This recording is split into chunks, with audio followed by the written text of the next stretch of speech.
Come on, Boogie, let's burn this motherfucker down! This is insane, you guys. Yo, this is sexy. Broadcasting live from the internet, it's Tuesday night, and this is the PanelsOnPages.com podcast with your host, Lee Rodriguez. At the end of the day, babies are terrible people, and I'm not sorry for saying it. Jason Nyes. Motherfucker, I won best costume. Jose Guzman. Yeah, I know nothing about Firestorm except for his hat's always burning. And Kelly Harris. Boy, love, it appears we got a penis in the mail. I glued my fucking eyes shut! I just want to see all these Yelp reviews of Jose's jizz. Oh, sorry, I knocked over the salt. Like you had anything better to do.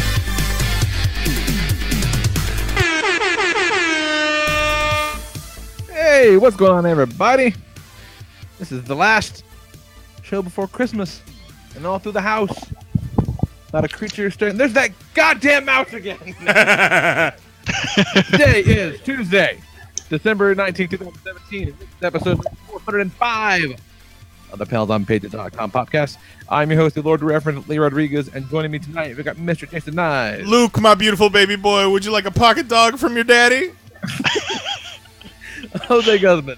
In Mother Russia, you don't hang Christmas ornaments. Christmas ornaments hangs you.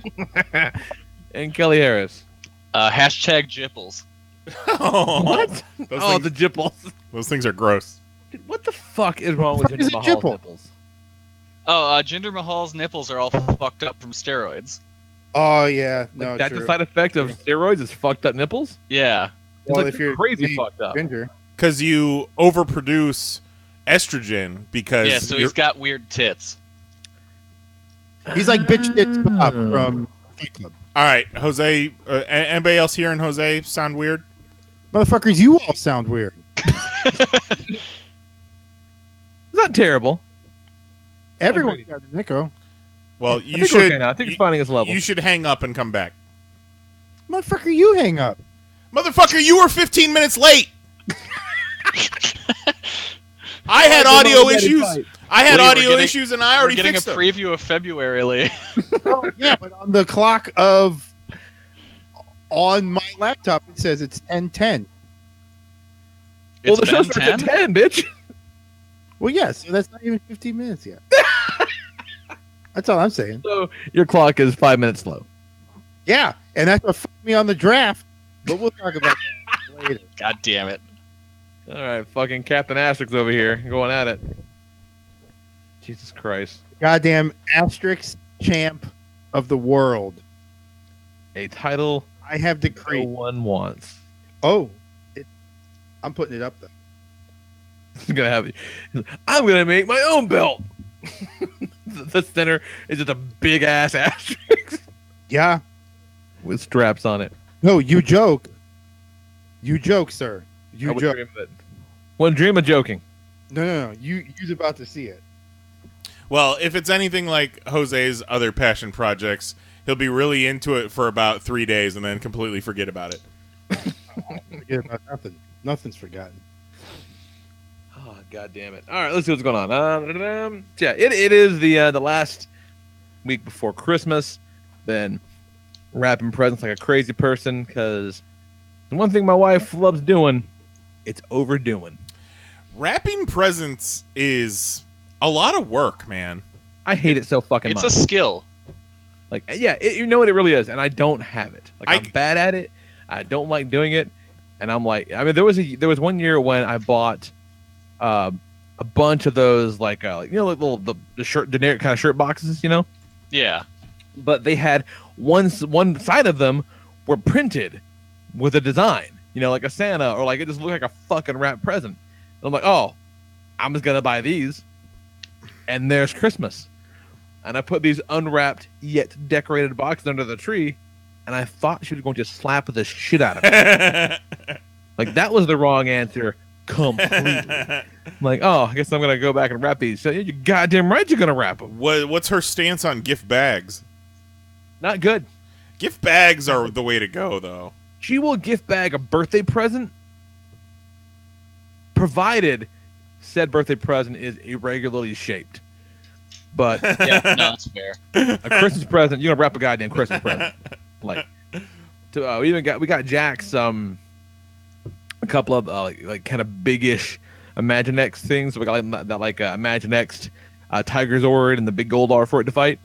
And I don't know if you've ever seen those things, but they have like the cardboard back and bottom, but the figure itself is just kind of out, you know, Right. so it's just not really like in a box, you know. So this is actually my idea. I'm like, hey, fuck this. You know what's gonna happen anyway? Is he's gonna open it. Oh my god, open it, because you know that's how little kids work. It's like, how about let's just fucking open them. Let's open them now. We'll put these things in a box, like a brown nondescript box. I don't know, maybe decoratively covered on the top of it. When he opens it, he can go and fucking play.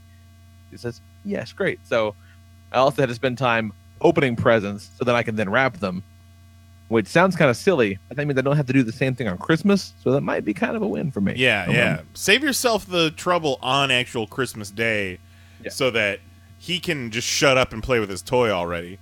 Yeah, that way I can then shut up and play with my toys already. Right. Yeah. There you go. At that age, you got to go with the already pre-assembled. Yeah. So and you got to put batteries and shit that needs batteries. So don't just make yourself a little less miserable on Christmas Day.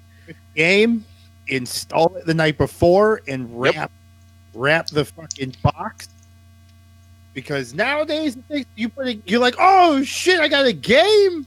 Oh, I better wait a couple hours for it to download all the fucking updates. Now you're playing fucking after dinner. No, that's really good.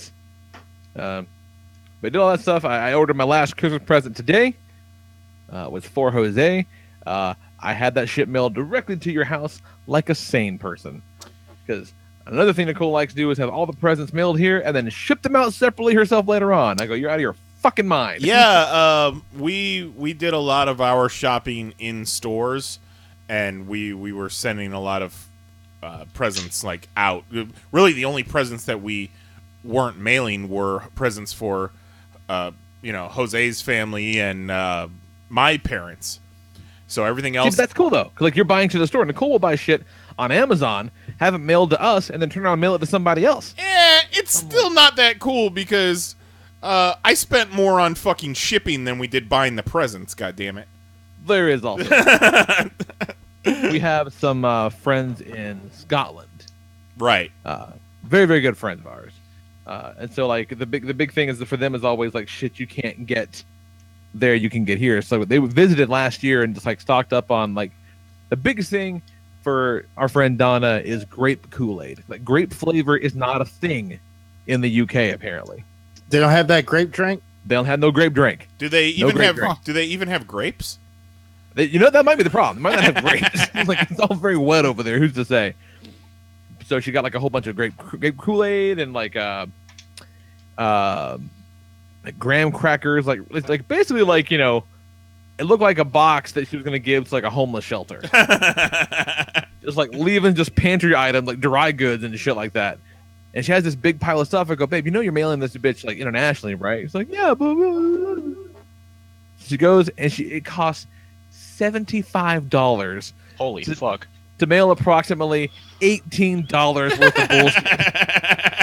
I'm like, babe, what the fuck are you doing to me? No lie, it cost me $33 to ship something that cost $30. Yeah. That's so That's fucking. why you just faxed it, man. What's that? I couldn't hear you. You're breaking up. That's why you just fax it. It's got a point. Oh, you know what I bet you it's doing? Let me switch headphones. I bet because I'm using the Beats. It's trying to read the mic. Maybe. Probably. There you go. Maybe. Echo 1 2 1 2. Yeah. But Continue. on one hand, that's kind of crazy. On the other hand, it's like, we're giving you $75 to take a box full of shit. Literally halfway Yeah. across the world. You Yeah. put that as kind of a bargain. Yeah. Well, I kind of like it was hard to drop, $130 on shipping, but then I was like, yeah, you know what? The guy's coming to pick this shit up. I don't have to go to the post office. We'll plan better next year. Yeah, there you go. You know, live and learn. Yeah, I did most of our wrapping last night, and I got a little cocky, and there's a bit on The Office where Pam is telling Roy, if you use more than 3 pieces of tape, you're doing it wrong. And I sat down and I say to Mary, I was like, if you're using more than 3 pieces of tape, you're doing it wrong. Oh no, Pam Beasley, you're a goddamn liar. It's impossible. It's impossible with a larger sized present to just use 3 pieces of tape. It's just I would can't wager do it. it's impossible to wrap even a smaller size rectangular box with 3 pieces Yeah, of tape. it's too hard. So by the end of it, I was using like 9 pieces of tape. You can do the 3 pieces of tape on something like a CD or a Blu-ray. Sure, Yes. because you also get a pre-decorated gift box with the top and use that instead. yeah.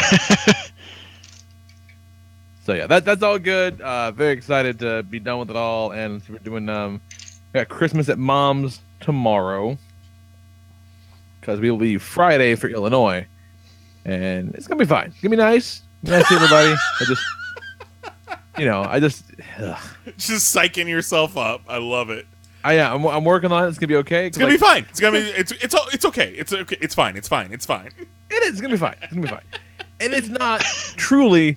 It's not personal. It's not about them at all. Like when we fucking lived in Illinois, I didn't like coming here for Christmas. I just like being home for Christmas. You know what I mean? Like Yeah. it's just because no matter what the situation, traveling, especially staying with family, it just raises the bar a little bit. It's just a little hard, it's a little tense, a little stressful. At best, it's a little of all those things. You know what they say? I've heard this. There's no place like home for the holidays. Your God, I have heard that. right, 1000%. And Nicole wants to take Zoe, and by extension, Jax and me, to like Chicago proper on Saturday to go to like Macy's and look at all the windows and shit. Oh, like, why? Like, you want to go to downtown Chicago on December 23rd. Who hurt you? That sounds awful in every way. Yeah. So I'm like, I don't think I'm going to do that. Like, as much as I would hate to, like, whatever, that's fine. I don't want to do that. I'm going to stay home with Jax, and everyone's going to have a better day because of it. Yeah, good Because point. Jax is that magical age now where, like, he's too big for a stroller and will not be contained. So He needs that one would of be those. miserable trying to wrangle his ass on fucking Michigan Avenue. He needs one of those Hannibal Lecter carts. Yeah. We got him one of those leashes, which is fine until he just like gets hateful at the leash and just stops using his legs to drag him across the ground. You do like that move where they, you know what I mean, wrap the rope around their arm and pull you into him. Oh yeah. The drag is a move you can counteract that with, or just wrap the leash around your hand to where it's like really, really close, and just pick him up and carry him around by his shoulders, just kicking and screaming the whole way. Christmas shit. So we're gonna not do that if we don't have to. Yeah. And then otherwise, man, not a lot going on. I did fire up the second season of the Telltale Batman game this weekend, and it's fucking cool, you guys. Highly recommend those Telltale Batman games. They're doing some really fun stuff for the mythos. The big kind of driving factor behind it is that in this version, Thomas Wayne was not the philanthropist doctor everyone thought him out to be. He was that, but he was also like one of the main crime bosses of Gotham City. Ooh, that's cool. So like he was partners with Carmine Falcone. Sure. And over the course of the first game, like, Bruce thinks his family's name had been dragged through the mud, but turns out like it's true. He was like performing lobotomies on his enemies in Arkham Asylum, turning them into crazies and shit. Like, it's super fucking dark.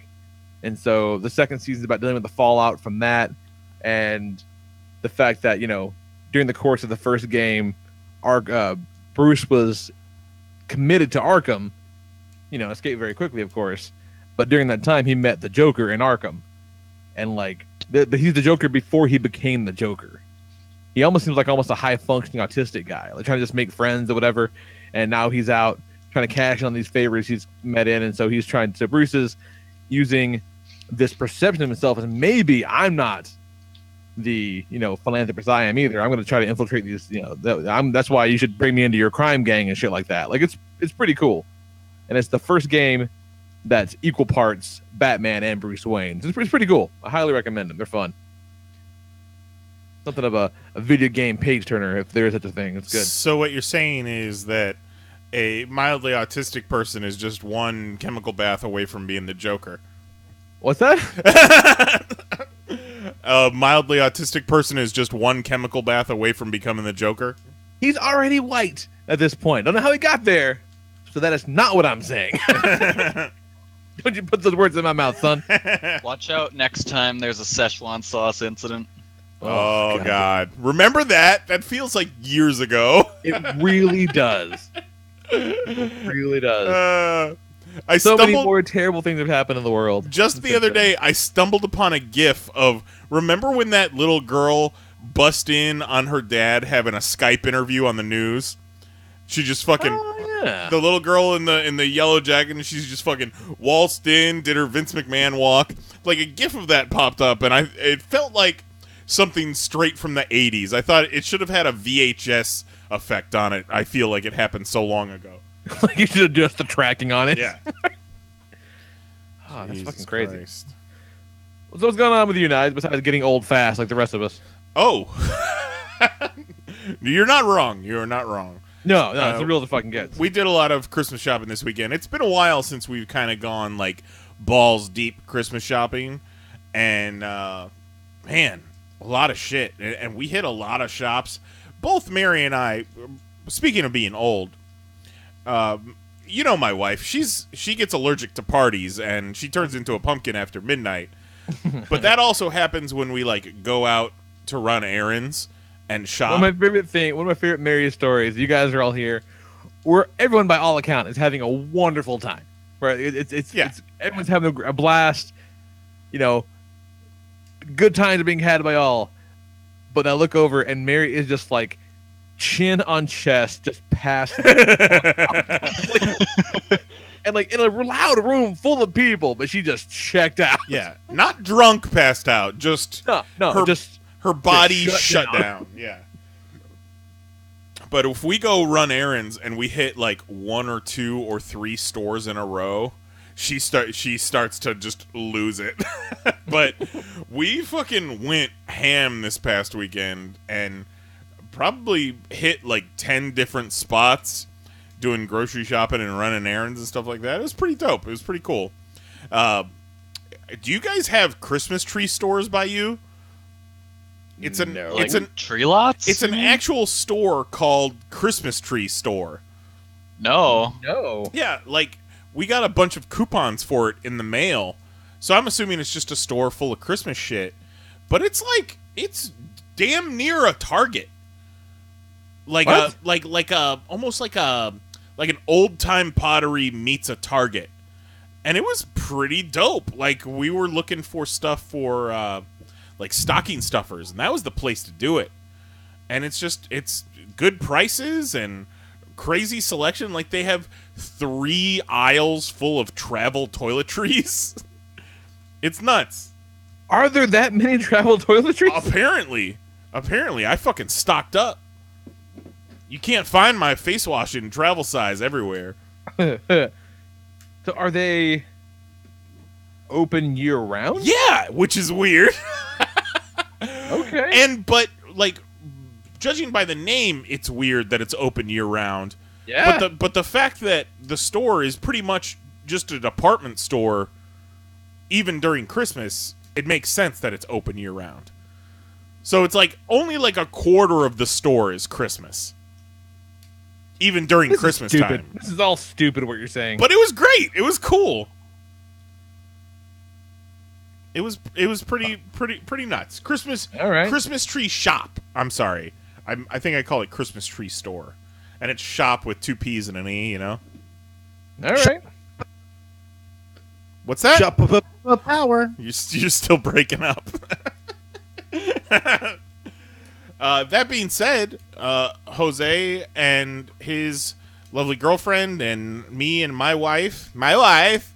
and my mom, we went and saw Book of Mormon in Orlando on Wednesday. Oh, that's right. I had very cursory, basic knowledge of Book of Mormon. Like, I know Trey Parker, Matt Stone, and I know it was about the Mormons, and they did all those South Park episodes about the Mormons, and it's a musical, and it's rave reviews, and so on and so forth. But I guess I didn't know much about it, because it takes a turn early on. Like, do you guys know much about, like, the story of Book of Mormon? I mean, from what I understand, like, it's funny, but it's also kind of a straightforward story of how the fucking church was founded.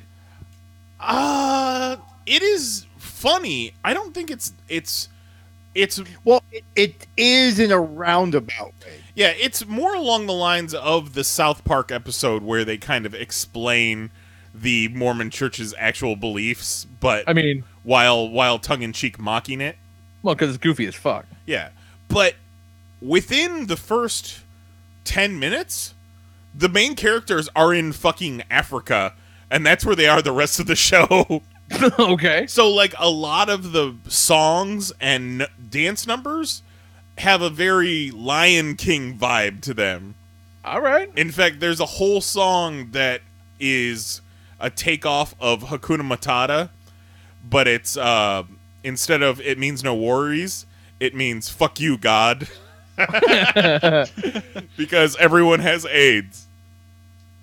Oh, that's funny. So it's these two Mormons, one who looks like Taron Killam and one who was originally played by Josh Gad in the original stage play. Yeah, he's the goofy one. They get sent off to Africa. The one thinks he's being punished for being sent to Africa because he wanted to go to Orlando. And That's funny.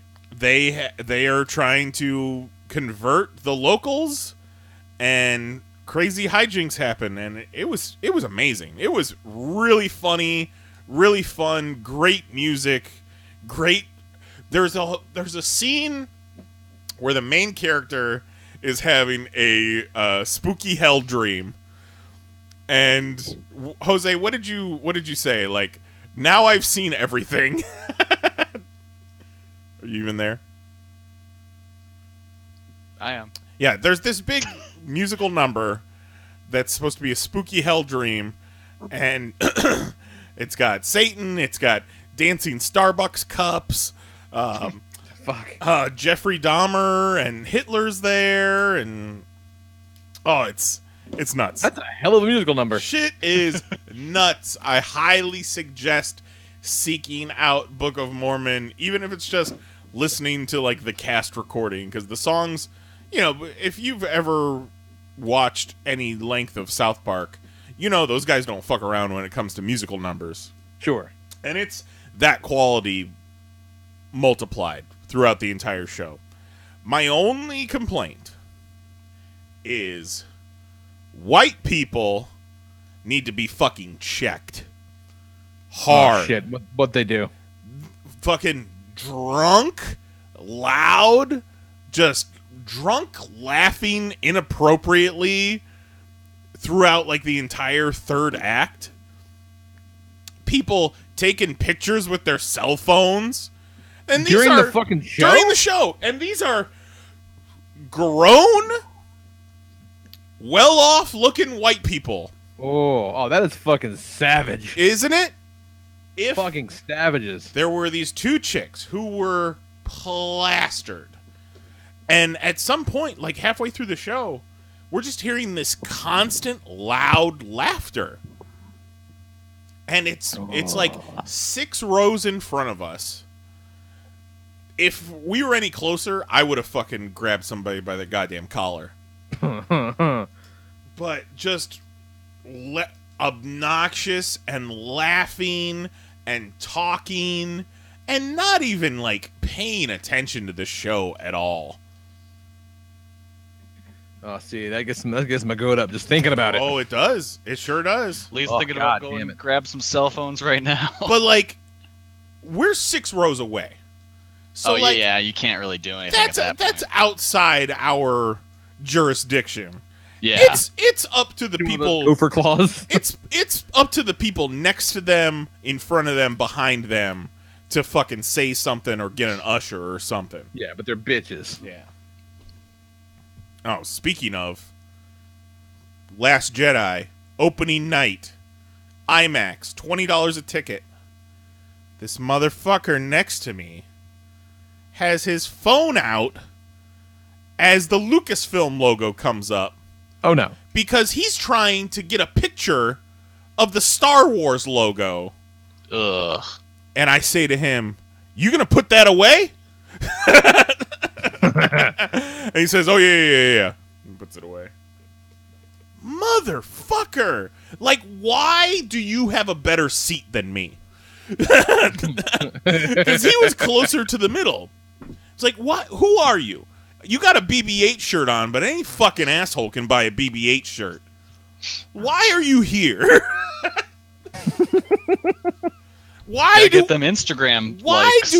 Why do I have to fucking read you the riot act as the Lucasfilm logo comes up, opening night of Star Wars The Last Jedi, to put your This came up phone on away? Twitter To put your this past phone away. weekend. Our buddy Tim Gibbons and me and Mary kind of went back and forth a little bit. Oh yeah, I saw that.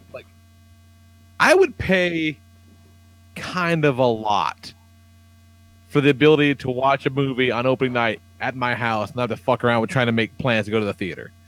Like, I'd pay $50. You tell me $50, I can just sit down and watch The Last Jedi at home. That's about what you spend on a couple tickets and popcorn any fucking way. And I can just not deal with it? Yeah. Where's that? Let's have that happen, please. On one hand, yes. On the other hand, it was other than this fucking asshole, it was great to be their opening night IMAX. Like, these are the hardcore of the hardcores. And I don't think I would do it all the time. Sure. For sure. Because I do love the communal aspect of movies, for sure. But it's fucking hard out there for pimps sometimes. Time is tough. I don't understand the mindset. Like, how did you, sir, when did you find out about Star Wars? Like, I don't want to pull, like, the fake geek card, but how do you have a better seat than me and you're fucking pulling your phone out like this is your first time at a movie? No, that's bullshit. Son of a bitch. No goddamn sense. No goddamn sense. But Book of Mormon, highly recommended, even with some drunk a-holes in the crowd. What's funny is the bit about Orlando. Like, I had sorry. Mary was the only one that knew more about the, like, she knew the songs, she knew the story.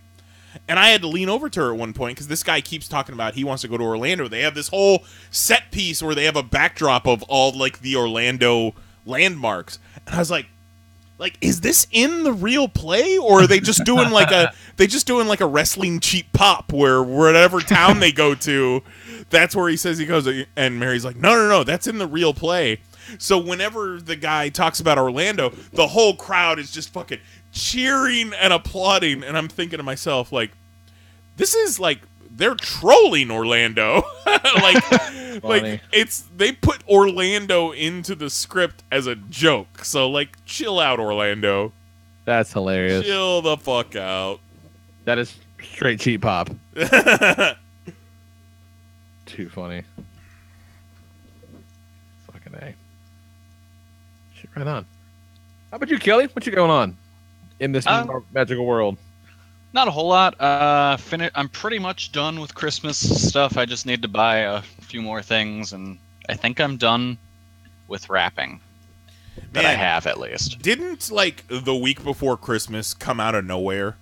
Yeah. Like, that's what happens when it's on a Monday. It was fucking December 1st, like 10 minutes ago. Yeah. And now it's the 19th, and, like, I had an anxiety attack Sunday night because we did all this shopping, and I'm like, oh, fuck, I've got all this stuff to ship out, and I have to ship it out, like, within the next 2 days, or it ain't getting there. Yeah, but I don't know. On the one hand, yeah, that's kind of a bummer. On the other hand, if it doesn't get there, then that means someone gets like a second Christmas couple of days later. That is true. Yeah, but Oh, like shit. in my mind, if I get a late Christmas present from someone, it means that they didn't think of me. I was Fuck that. So let that be a lesson to all of you. Fuck, I love it. You know- oh man, Christmas was Monday, but oh fuck, a Thursday present. Oh shit.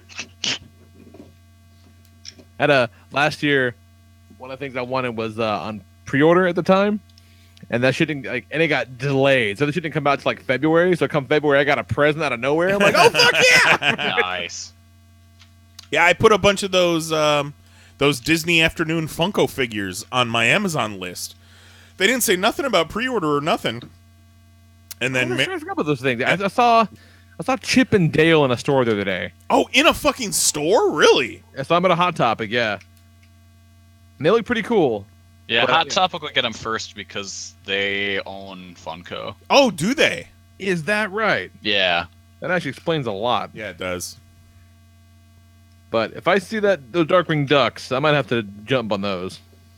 Yeah. I fucking love some Darkwing Duck. I'm not huge on action figures these days, but at $10 a pop, and I remember being super bummed that I never got the original Disney Afternoon figures when they were out. I always looked at them in the stores, but that's one of those like holy grails that I never got. And you know, I'm not the biggest fan of Funko, but these things look pretty dope.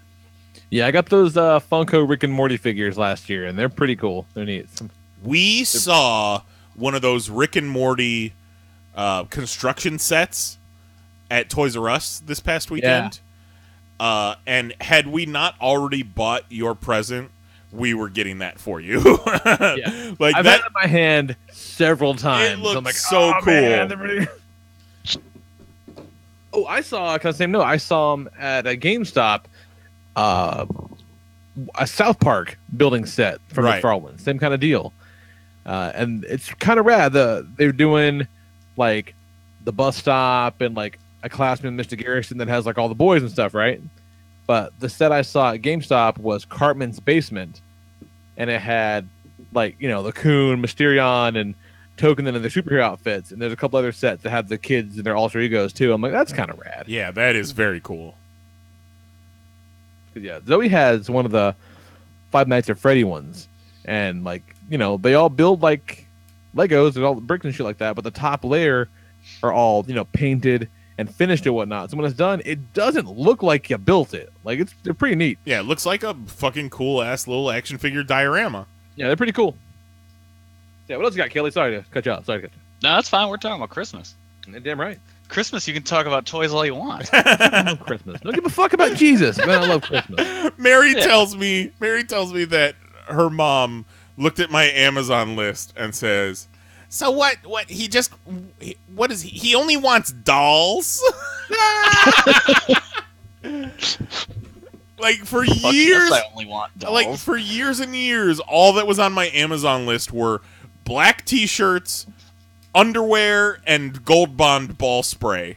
And I finally put together like a legit Amazon list, and I get, oh, what does he only want? Dolls?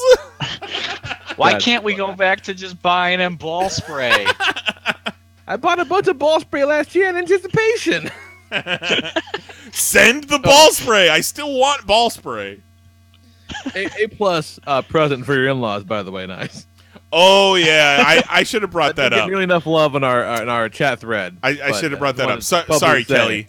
So Genius. So when we were in Ohio for Thanksgiving, we were at Mary's dad's house, and I'm looking around, and I see pictures of Mary, pictures of Mary's sister, pictures of our nephew, pictures of Mary's stepsister and her stepsister's husband, and her stepsister's sons, and Mary's stepbrother, and Mary's stepbrother's wife, who he only married just this past year.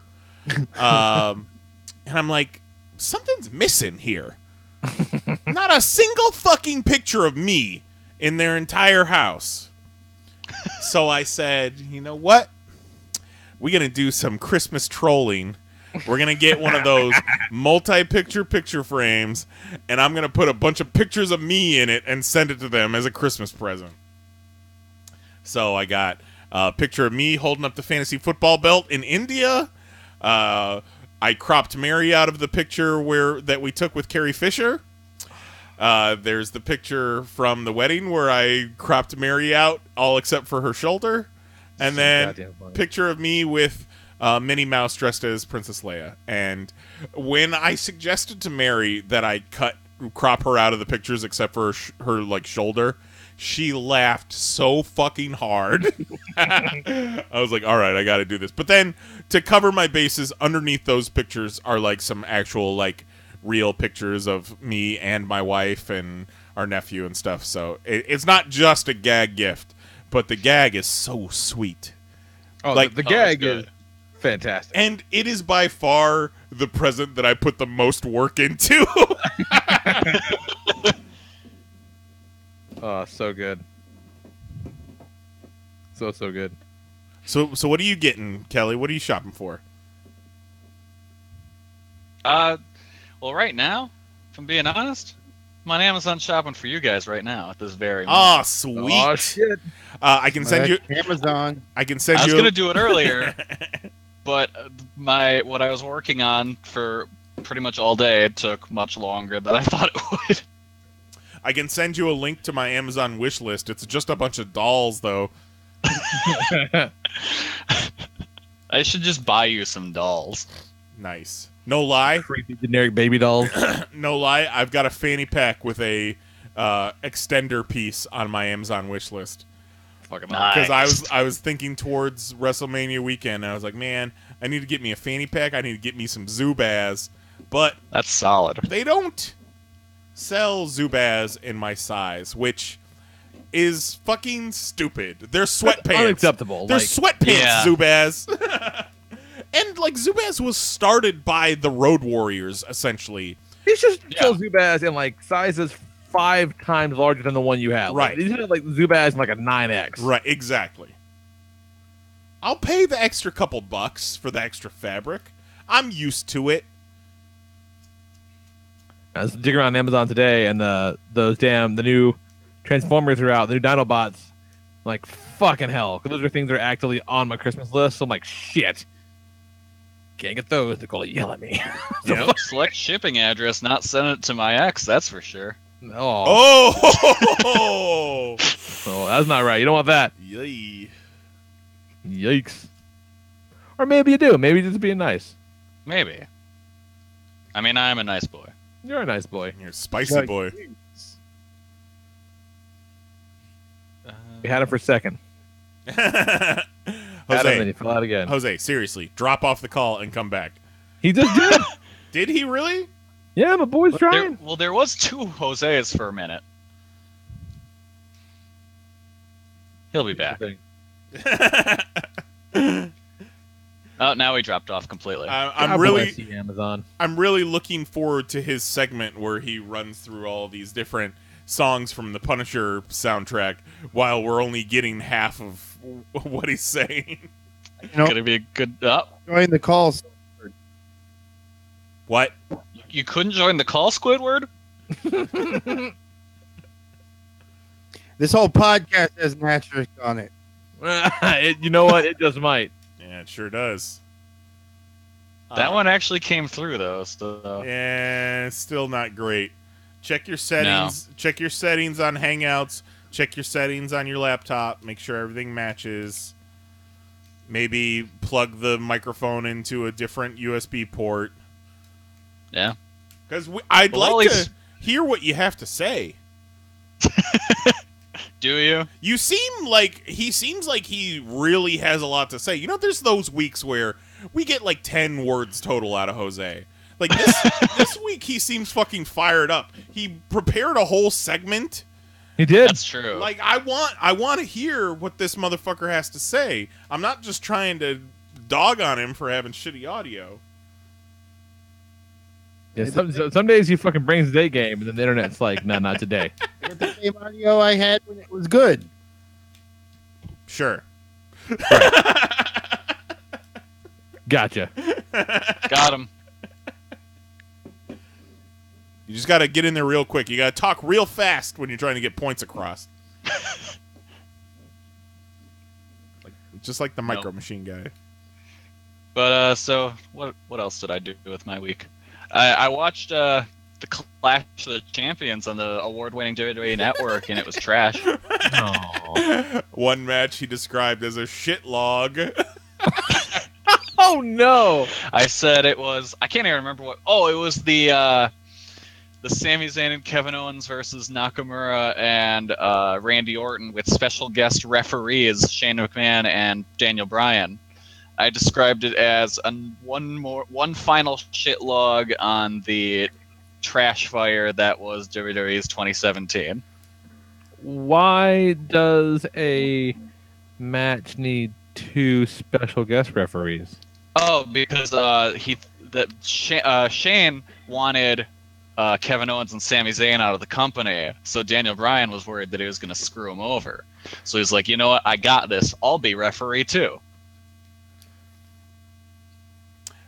Daniel Bryan took kind of a bump, though, which was cool to see. Little teeny tiny baby bump. Not quite the Maurice baby bump, but still a bump nonetheless. I think the Maurice baby bump is Nye's the favorite thing about wrestling Twitter this year. It's up there. It's pretty dope. That just seems silly. Like, god damn it! It was like, awful. That doesn't even like track as being a thing that makes sense. Well, and you don't even know what the finish was, Lee. You know what? I don't, but I imagine it probably just gets worse. The finish was that it looked like the Sami Zayn and Kevin Owens were going to win, and then Shane didn't count to 3. He counted 2 and then held his hand up and didn't count to 3. And then Sami Zayn got a pin on Orton, and Bryan did a fast count. So does that mean the good guys won? I don't know what's happening. No. No, the bad guys won. And now Daniel Bryan and Shane McMahon are at odds. Who knows? One of them might have got. Just get Shane McMahon off of my TV. Like, it was cool for it was cool for a couple months when he came back, but like there's way too much Shane McMahon going on. Like, there's more Shane McMahon than there is Stephanie McMahon these days, and that's saying something. Yeah, there's too much. He's got too much neck too. Like, and he's always red and sweaty. He's got a pinhead and a giant thick ass dad neck. He's not good. He's not adding anything to the product. And he keeps wrestling, and he needs to fucking stop. Okay? Yeah, somebody needs to tell Shane McMahon that he's rich. But he wants to jump off of things. Yeah, well, jump off of things. Like, that could be on the pre-show. How about that? We can have, like... No. He's a McMahon. That's got to be the main event. We can have Shane McMahon do, like, a Super Dave bit in every pre-show of the pay-per-view. or on Talking Smack. Talking Smack. Talk about it. Oh, that sounds kind of good. And that's it. Tell The me. headphone. Oh no, here we go. Nah, he broke up there for a second. Almost. For a split minute. But yeah, so that show was real hot trash. But it was WWE week, Kelly. Come on. Did you watch all the WWE week programming? I didn't watch any of it. Raw. What's WWE week? Oh, they did Raw. Isn't every week WWE week? They did Raw on... Well, this was on USA. They did Raw on Monday, SmackDown on Tuesday. Then they aired NXT on USA for the first time ever on Wednesday. Then they had WWE Tribute to the Troops on Thursday. And then on Friday, Vince McMahon shit something out, and they recorded that and put it on USA. And then the fiery Yule shitlog of Clash of Champions on Sunday. Too much subpar wrestling. But they are going to do a Women's Royal Rumble this year. So that Can't wait for Stephanie to win.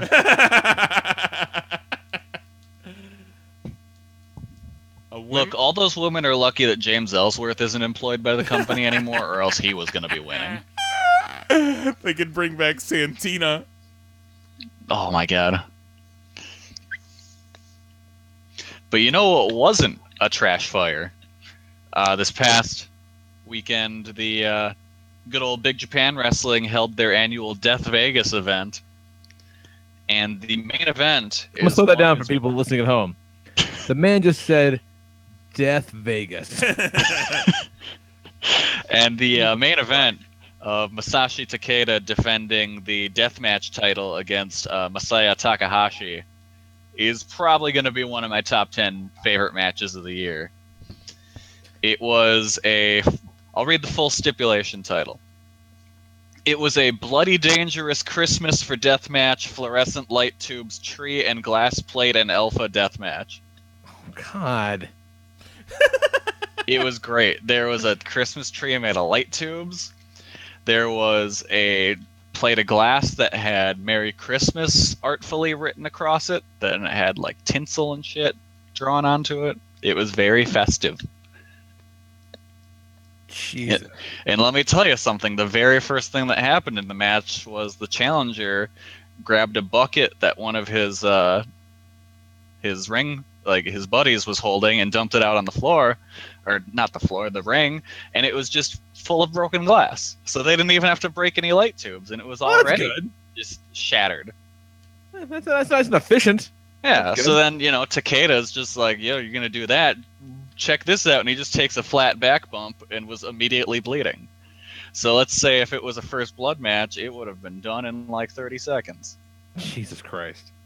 Tremendous match. I will say, like, it was just an awesome, strong style dudes slapping each other match that just so happened to be surrounded by broken glass.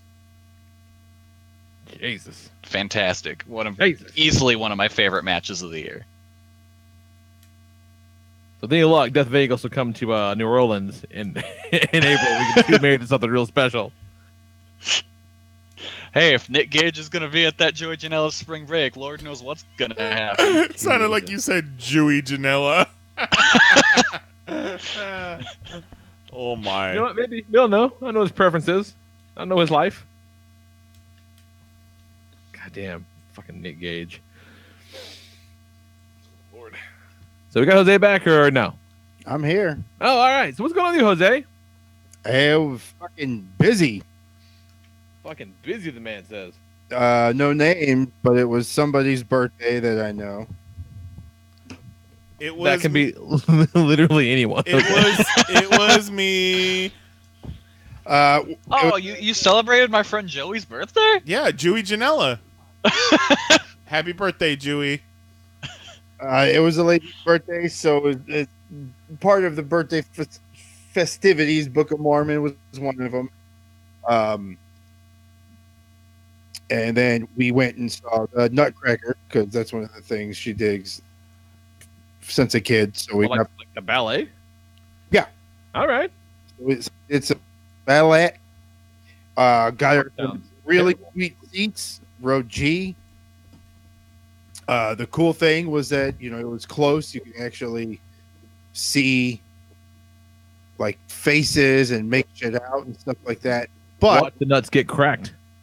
Well, since you say that, the downside of sitting 10 rows away from the front of a ballet is when the lead does have giant balls, and that's all you see, because like he'll hit a pose and it's like, the spandex, the leotard, whatever, and then just all this muscle definition, and then just a big old fucking nutsack. At one point, she leans over to me like, "Thanks for the seats." Like, all I see is dick and balls right now. So that was kind of cool. But that part was it's they say it's voted like top 5 nutcrackers in the United States. So it's supposed to be a big. So it opens at the Christmas party. There's a bunch of kids there. There's a bunch of parents there. The kids are ethnic, which is cool. Ethnic kids, all right. But you got no ethnic parents. So whose kids are these? What are we trying to say? And so we got a whole bunch of kids of various races and nationalities. There's a bunch of just whitey cracker people taking care of them. I don't know. They own them. What's going on here? Oh God! This part was in front of us. I don't like where this is going. Is two, I'd say, old 50, early 60 Asian couple. And everyone's having a blast. The show's great. Everything's good. And then there's a part where, like, different countries are represented. And they do a dance for the fairy plum queen and the shit that cracks nuts. It's like I'm there. So, the scene before it, the dance number ended, fade to black. That's where they do, the quick, now you're in a different country, different backstage, different dance. Fade out of black, and front and center playing the Asian kid, a fucking black dude. And these fucking Asian guys, this Asian couple just die laughing for like 5 fucking minutes. Because it was supposed to be representing China. So it's full out Chinese, like kind of, ballet music. They're all dressed Asian. And it's just a black guy playing an Asian, just doing it up, which is weird because last year they had an Asian. They had this whole little Asian. Somebody must have got sick, is all I'm saying. Every time the Asians would come out led by the black Asian, these Asian guys would just fucking die laughing. So it was just great watching them just look at each other like, and they were the only two people. It was kind of like when we went and saw Outcast at House of Blues, where there was 2 black people in the front row. Yeah, and the rest of the crowd, there was 2. Like they even like looked around and was like, "God damn, we're at a Outcast Ludacris concert, and there's only 2 black people here." Y'all a bunch of cool ass white people. They said they're coming back. They never did. They never did. When only 2 black people show up at your show. Hey, that They're shit like, was "Man." sold out though. It was. So that was cool. That was fun. We did that. Went and had dinner with her family. Did some family time. Saw some Star Wars. Oh, that's right. Which I guess we'll be getting into. I wouldn't call it the greatest movie ever made, but I liked it. We're gonna talk about that in a little bit. I'm just saying. I'm just getting that out there. Yeah, we're not talking about it, but here's my thoughts. Yeah. And then it's just fucking doing it up. Now I'm here. Started from last Monday. Now we're here. Fucking A. Right on. So yeah, it's good. Let's Oh, Did you sound good?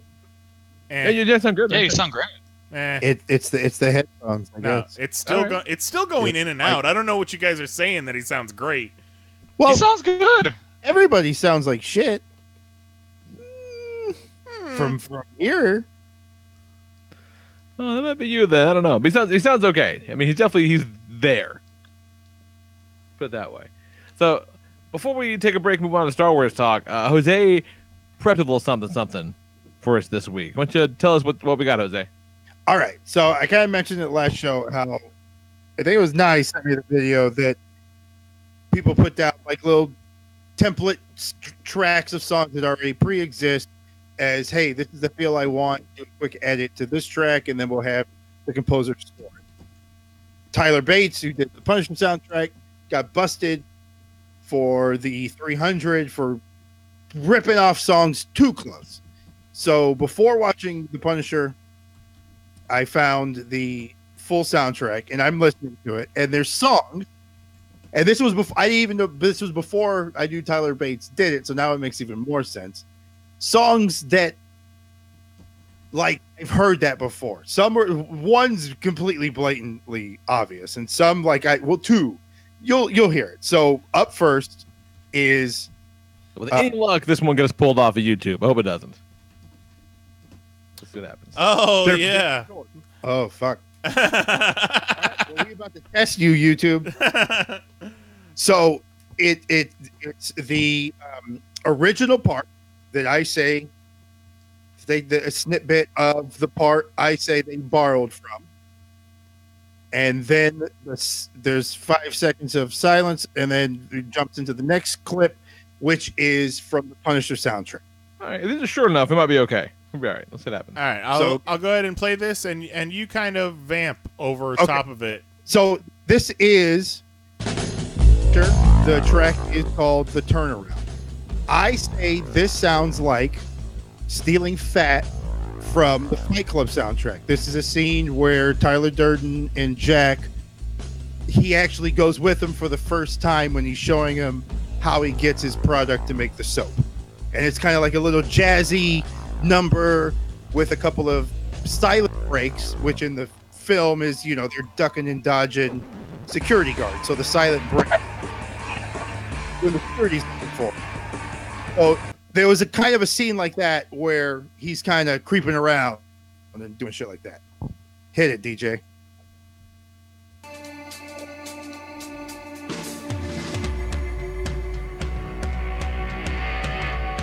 Okay, so this is the one from Fight Club.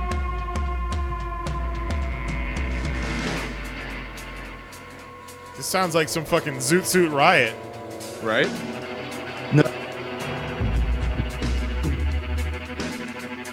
No, that's the Punisher one. Oh, Jesus. Okay. What? Start from the beginning. What? Had you not heard any of this? I did. What I'm saying is that sounded like the Punisher part, not the Fight Club song. You put the Fight Club song first, and I already played that part while you were talking about it. Well, how's anyone supposed to hear it if I'm talking about it? I suppose it keeps on the up and up with the YouTube. Yeah, talking over it helps us from getting pulled the copyright pull. So, and then I started playing it again, and you just sat on it, and you're like, "What's going on? What's happening?" To be fair, it's kind of tough to hear music through the Google Hangout. Really. Yeah, I don't know music's playing. Yeah. So maybe we don't. Maybe. Maybe this. You is guys a good, can hear sounders, This can't is a you? good separate YouTube thing. Comic books, the ink comes off on your hands. Every time you turn the page, you have to wash your hands. You heard Wait, that? Gilbert. You heard that, Heard that. right? Did you guys not hear the music when I was playing it?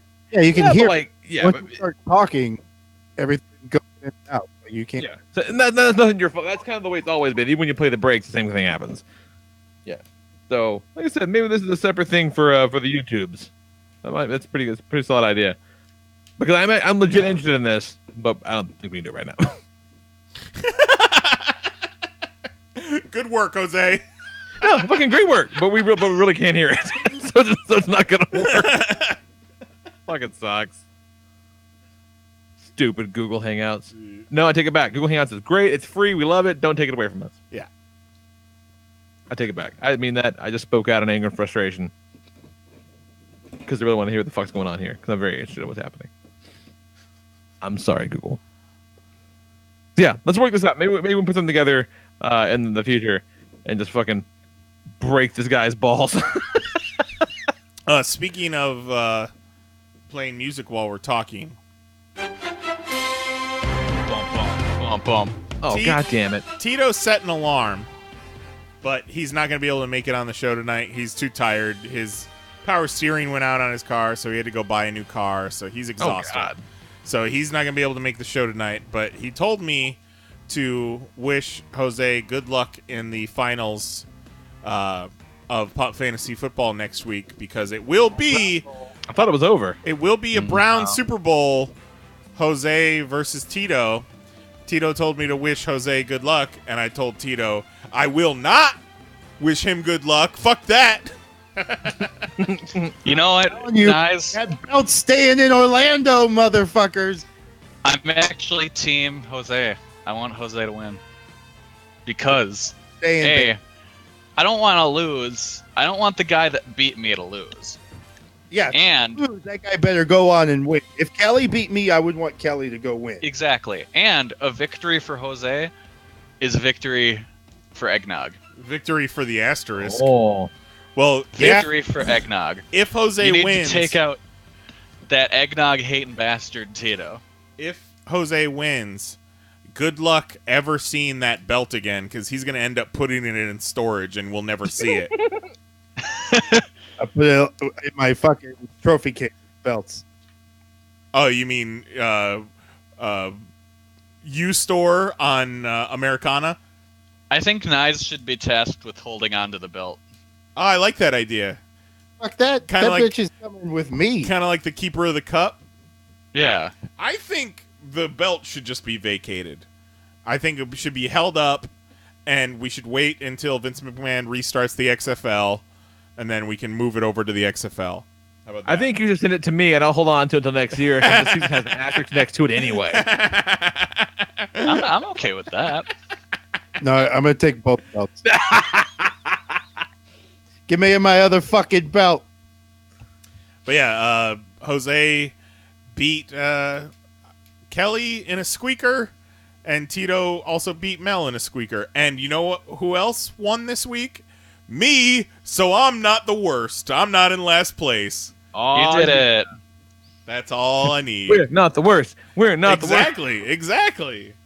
This So- was the 1 week I should have had Eli in, and if I had, I would have won. So that Kerouac Cup is going to be between Juan and Gino, and Give it to him, Gino. And we all know when Gino lands in last place, he never responds to any Kerouac punishments. He doesn't listen to the podcast. He doesn't So interact. Juan loses either way. Yeah, he doesn't listen to the podcast. He doesn't interact on Facebook. So Juan, good luck with your punishments in 2018 again. Juggalo John in the chat says, question I saw on Twitter asking if you drink eggnog warm or cold. Cold. Oh, Cold. Ugh. I think if you drink eggnog warm, you'll get fucking sick. Yeah. One piece of ice. Oh. I don't do any ice. I just Like a drink small. it out of the Oh, fridge. you're a fancy lady putting. You also put ice in your red wine. Every sip is nice and cold. What a refrigerator's for. Yeah, but I don't want to chug my eggnog, but I always want every sip to be cold. So you just put a little one cube of ice, do it up. Fucking eggnog on the rocks. Nog on the rock. The rock nog. But you know, I can't say warm eggnog is entirely disgusting because I do use it as coffee creamer. Well, yeah, but that's just you're flavoring something else. You're not like Yeah. drinking warm eggnog. You put eggnog in your coffee. Right. Warm eggnog, I think, will give you the same shits warm milk would. But warm milk. I kind of tend to agree. Yeah. Warm milk is a Why thing. is this the question? Warm milk is a thing, though. It's a way to get Well, yourself to sleep. heated? Okay. Are we talking like heated on the stove, or are we talking like it's been out? Well, and it's don't just set warm. it out. Don't set it out. No. Yeah, this eggnog's been fermenting on my windowsill for 9 days. I think God. it's perfect. I've never had or heard of warm eggnog. So, but I'm you've not heard for it. you've heard of warm milk, right? well, yeah, warm milk puts it to bed. Baba.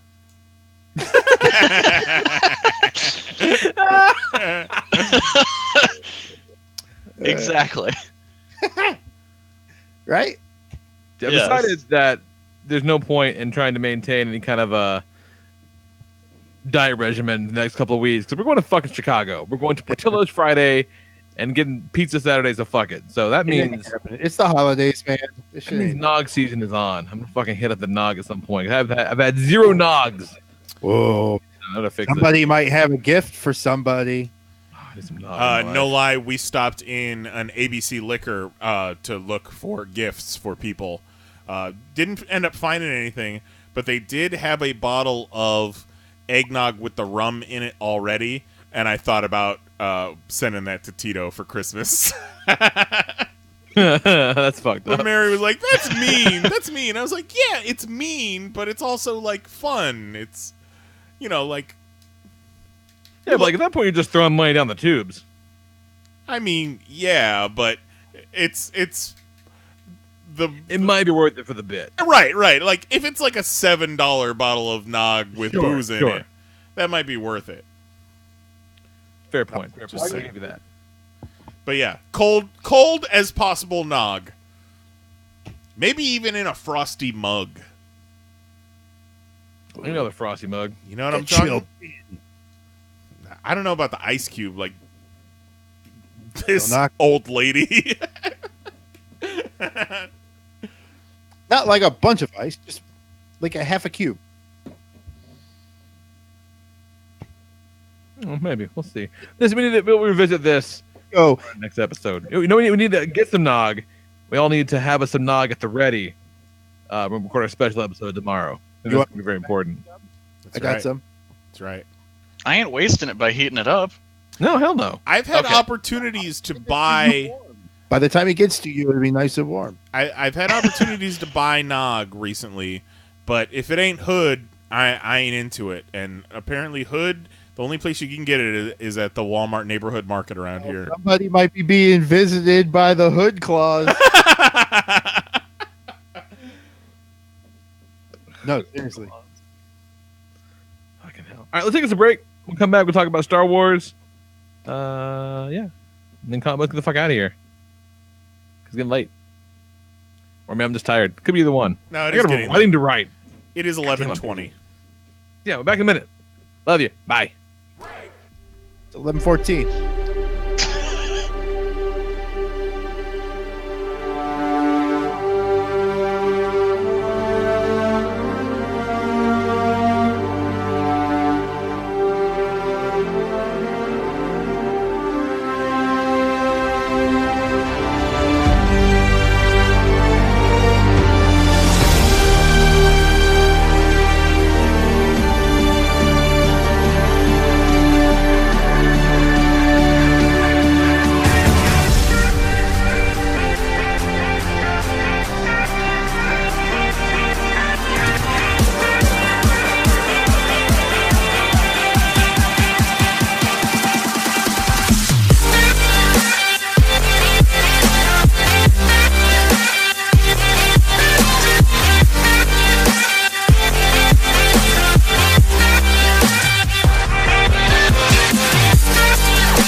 Ripped Apparel is your one-stop shop for limited edition t-shirts featuring all the crap that you already like anyway.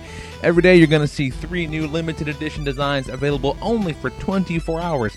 That's just a single day. After that, they're gone forever. And best yet, if you want to check them out, buy a little something, they're going to throw a little kickback to us, your folks, your friends here at the Popcast. So go to PanelsOnPages.com, click that banner at the top of the page, or on the sidebar at pcn.PanelsOnPages.com, or you can just update your bookmark, check it out on your phone every single morning. That's what I do.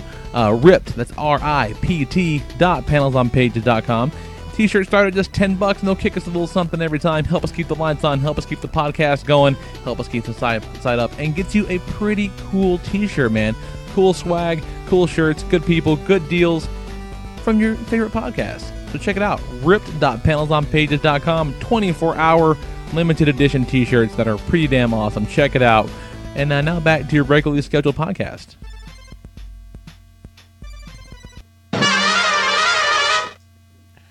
I think even though we're not doing a news segment this week, I think it would be remiss not to mention that the Disney Fox purchase did go through last week on Thursday. A lot of talk on the internet about that. It's going to be a while before we see any effects of it, so let's not get too excited. But you better fucking believe that if Sony and Marvel made a deal for Spider-Man in February of 2015, and Spider-Man showed up in Civil War in May of 2016, that we'll be seeing some X-Men and some Fantastic Four before not too long. Yeah, for sure. Like, some people, I don't want to point fingers or name names, say that it's going to be 5 to 10 years before we see any of these characters. Like, no, I think it'll probably be 1 to 2 years. Like, they say that the merger is supposed to take a year and a half, with all the government oversight, whatnot. Sure, okay. But I think it's very likely that we can have a post-credit scene in Infinity War 2 that introduces maybe the Fantastic Four, and definitely some cosmic characters, maybe like an Annihilus or a Galactus or something, showing up in Guardians 3 in 2020. I mean, I think that's almost a fucking lock. Oh, for sure. Honestly, I'm hoping Guardians 3 is Annihilation. Who knows? It might be. But then again, how far into writing Guardians 3 was James Gunn already? But then again, he loves Annihilation. So he might wipe his ass with that original script. One thing, besides the obvious, and like I've seen some people suggest that, we'll never see Deadpool and Captain America on screen together. I'm like, really? Like, the entire time. That's fucking leaving money on the table. And with a lot of people's problems with bringing these characters in is how to explain where they've been or why they're just showing up now. With Deadpool, the fucking reason is built into the character. He breaks the fourth wall, so he could show up wherever the fuck he wants in whatever movie. We'll probably see Deadpool before anybody. I don't know, but I've been on mute this whole time. I'm back. Sorry. No, we got you. Did you have any hot takes while I was talking that entire time? No, just saying that the internet almost broke its neck trying to suck its own dick talking about the merger last week. And I do feel like it is possible to be excited for X-Men, Fantastic Four, Deadpool coming into the proper Marvel Cinematic Universe, and also be wary of a huge corporate merger like this. Like, you can be apprehensive about it and be bummed that there's going to be like 5,000 to 10,000 jobs lost. Oh yeah, people losing their goddamn jobs. But still be stoked about, some of the cool shit that we're going to see. This Fox was going under no matter what. Someone was going to buy them out. See, I could give a fuck about the X-Men at this point coming over, unless they just scorch the earth and start all over again, which they probably will have to. I came up with a concept that could bring the X-Men into the MCU. It's a little far-fetched, but I don't want no Fassbender. I don't want no McAvoy. None of them. Well, either No way, Macklemore. either way, No Iggy Azalea. if they keep the same cast or they go with a new cast, my idea is you do a reverse House of M, and it's been. Remember when Sentry came back a few 10 years ago, and the story was that everyone had was under mind control and had forgotten about him. Was it? It made him forget, right? Yeah, Right. So Scarlet Witch made an opposite House of M and completely erased the X-Men from this reality. And then you can tie that into her being a mutant. You can bring fucking Quicksilver in. You can have her be Magneto's daughter. And just all of a sudden, we get the X-Men back. They've been there the entire time. This MCU is an alternate universe or whatever. And then you can also set up for Scarlet Witch being a big bad at some point. You love it. Yeah. I don't love it. I mean, it could work. I wouldn't be a huge fan of it, but it'd be a decent enough way to explain it. Well, with the reality bending powers of you've got Scarlet Witch, you've got the Infinity Gauntlet, Doctor Strange can move between dimensions. It's not that hard to bring the X-Men in. And No. like I always said, the Fantastic Four have been in space this entire time. Yeah, the Fantastic that's Four easy is enough one to that do. you can do anytime. That's the thing too. Where are the X-Men? That makes sense because it's a race of people. But you can do the Fantastic Four anytime. Right. They don't even have to. They could, fucking that ship could go up in space tomorrow and it'd be fine. Yeah, I like the idea that the ship went up the same week that Tony Stark came out and announced he was Iron Man. You could do that too. 1,000%. Yeah, because they said that the Captain Marvel movie is going to be set in the 90s, right? Right. Yeah. Okay, why not? So they've just been out there, stuck in space, bickering So with they come each back, other. after being essentially marooned Right. with crazy ass powers, and fuck, now they're superheroes. What Yeah. the shit? Yeah, and they've been fighting mole men and whatever for 10 years. Oh, mole men on the moon. Oh, yeah. Moon mole men. Moon mole men. There you go. So Star Wars. So Star Wars.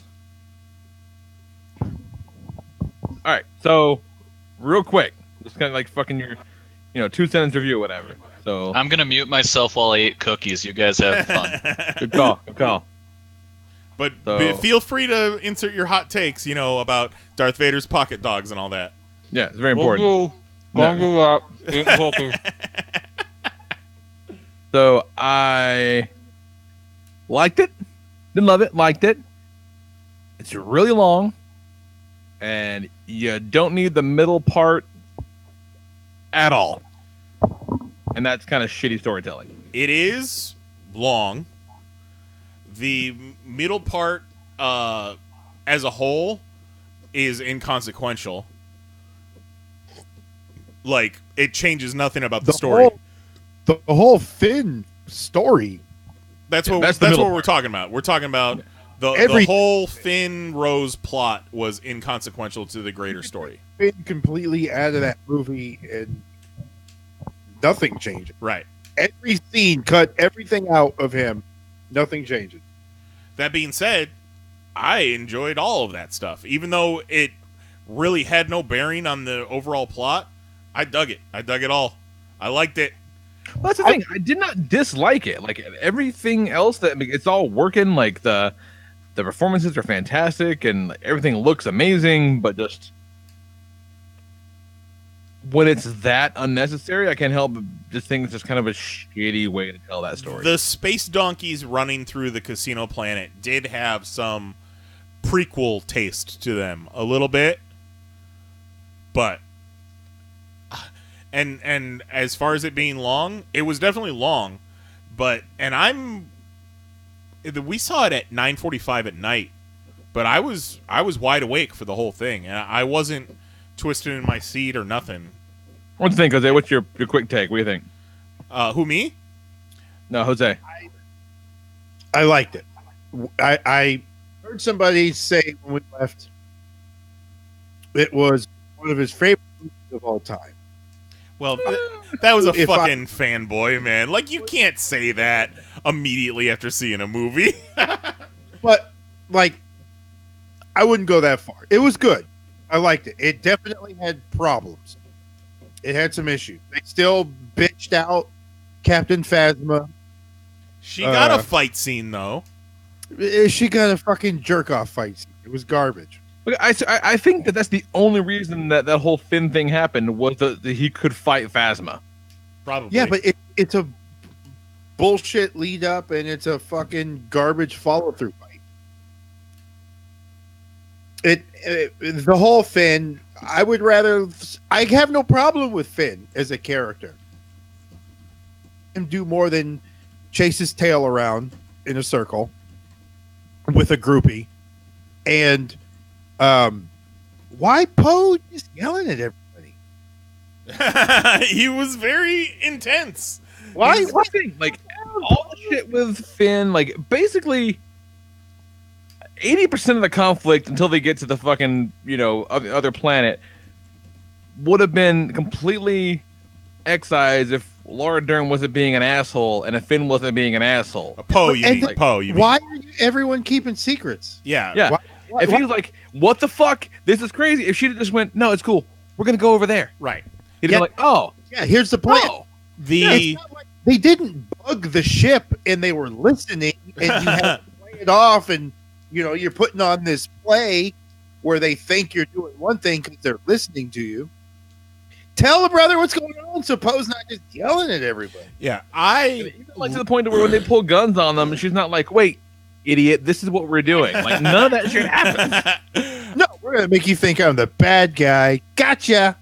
Yeah, the whole Poe Holdo interaction and storyline was the weakest part of the movie for me. Yeah, I loved all the Rey, the Kylo, the Luke shit. I loved all of that motherfucker Kylo Ren. Rey Kylo FaceTiming using the Force was by far my favorite thing in the movie. I thought it was really good. But everything else just seemed weak and like they just carried characters over to this movie because they were in the last one. They didn't feel like they had anything worth doing. Yeah, that's probably fair to say. Like, I do like. This is the order I got them. I got it. Rogue One.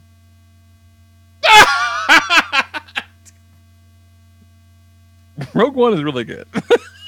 I like Rogue One a lot. Rogue One is so boring. And he's gone. He's fucking praised Rogue One, and Google Hangouts murdered itself. What the fuck? That's what he gets, I guess. But like all the Finn, Kylo, who I just will almost exclusively refer to as that motherfucker Kylo Ren because he killed Han Solo. The Rey Luke, that's what people came for, right? That's what people showed up. That's what people wanted to see. But they really need to pad out a movie, so let's put Ron Weasley and Poe in the low-speed chase for like an hour and a half. Yeah, and that kind of sucks. That's too bad, It was kind of fucked up to see some of those ships just kind of fall off by the wayside because they just ran out of gas. Which, that's fucking dumb, too. So it's like, okay, the plan is, if we just get a little bit too far from the big ships, the little ships can't get us anymore. It's like, what? That doesn't make any sense. Like, what's to keep a TIE fighter from fucking them up just because they're a little bit further away? That just seems kind of silly. It doesn't make a lot of sense. It was something about the TIE fighters not having I forget the word. See, I feel like if you hit them enough, like, it would do something. I don't know, whatever. But yeah, and then the passage of time is weird too. It's just like, they keep going on about giving specifically, hey, we only got like 18 hours of fuel in these fucking ships. Meanwhile, Rey's having like a 5-day summer camp with Luke Skywalker in what appears to be the same amount of time. That's kind of unclear. And again, just speaks to just kind of weird storytelling things. Like, all the performances are great. The character work is good. Like, it all looks really cool, but it's just not tight. Mel in the chat asks, "Someone explain to me how Leia woke up in space and pimp floated over to the door." That was weird, but I loved it. That was weird. Oh yeah, like, because again, that motherfucker Kylo Ren killed Han Solo, and so I'm like, oh, this motherfucker's gonna kill Leia too. I hate this son of a bitch even more than ever. But then she lived. I'm okay with that. It's kind of a bummer on one hand that they No, weren't... guys, didn't you hear Leia died? It happened, what was that, this year? It was December 27th of last year. All the coke caught up to her. Yeah. All the coke caught up It to sure her. did. It's kind of a bummer that they didn't just go ahead and, end her in that scene instead of turning her into Space Super Leia. But then again, we wouldn't have gotten her scene with Luke's hologram. But having the Leia Luke scene was awesome. And I would have hate to lost that just because she passed away. But also, now there's no Han, there's no Luke, there's no Hope, there's no Jobs, there's no Cash. And Leia's still alive, but the actress has passed away, so... See, but I don't think that we've seen the last of Luke by a long shot. Oh, no. He'll fucking Obi-Wan it for sure. Yeah, definitely. He roasted marshmallows with Homeboy. Anything's possible. Fucking I was so happy when Yoda showed up, you guys. My mouth was so wide when Yoda showed up. He showed up, and he was a goddamn Muppet. And he was insane. Insane puppet ghost Yoda saying... burn this motherfucker down, we will.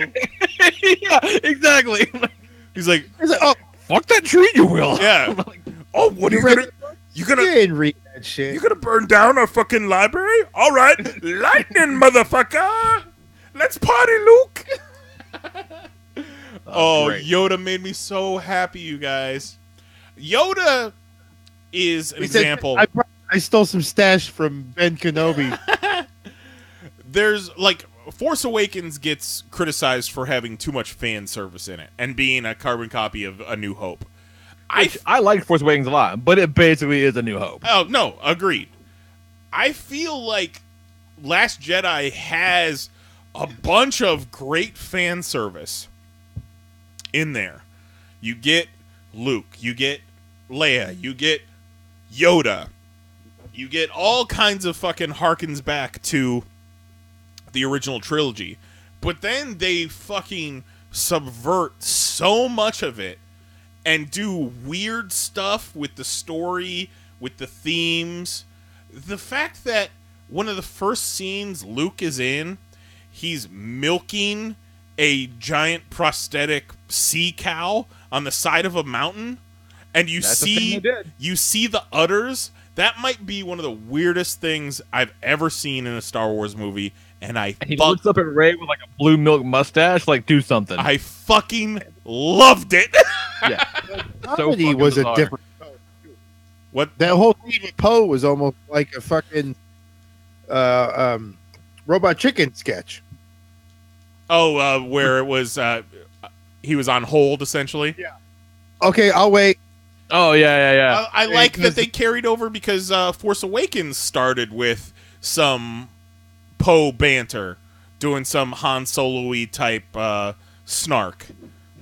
So I was cool with that.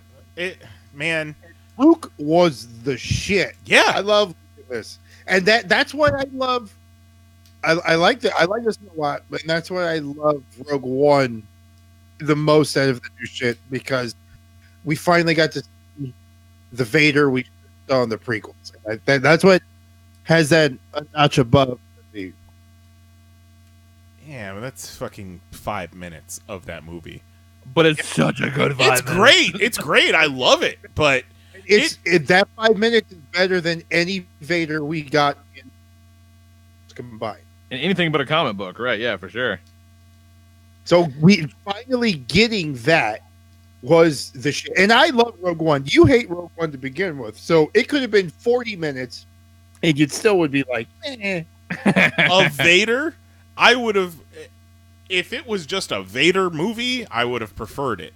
They could have had Kelsey Grammer as Beast in that, and you'd still would have been like, eh. I don't understand where you're coming from with that, because my problem with Rogue One is it's fucking boring, and you don't care about any of the characters, and they're all bland and uninteresting, and you have no connection to them when they all get fucking vaporized. Sure, Darth Vader's great, and he does some cool shit with a lightsaber, but that's 5 minutes, and it's essentially the deleted scene from the beginning of A New Hope, and then you lead into weird Uncanny Valley Princess Leia.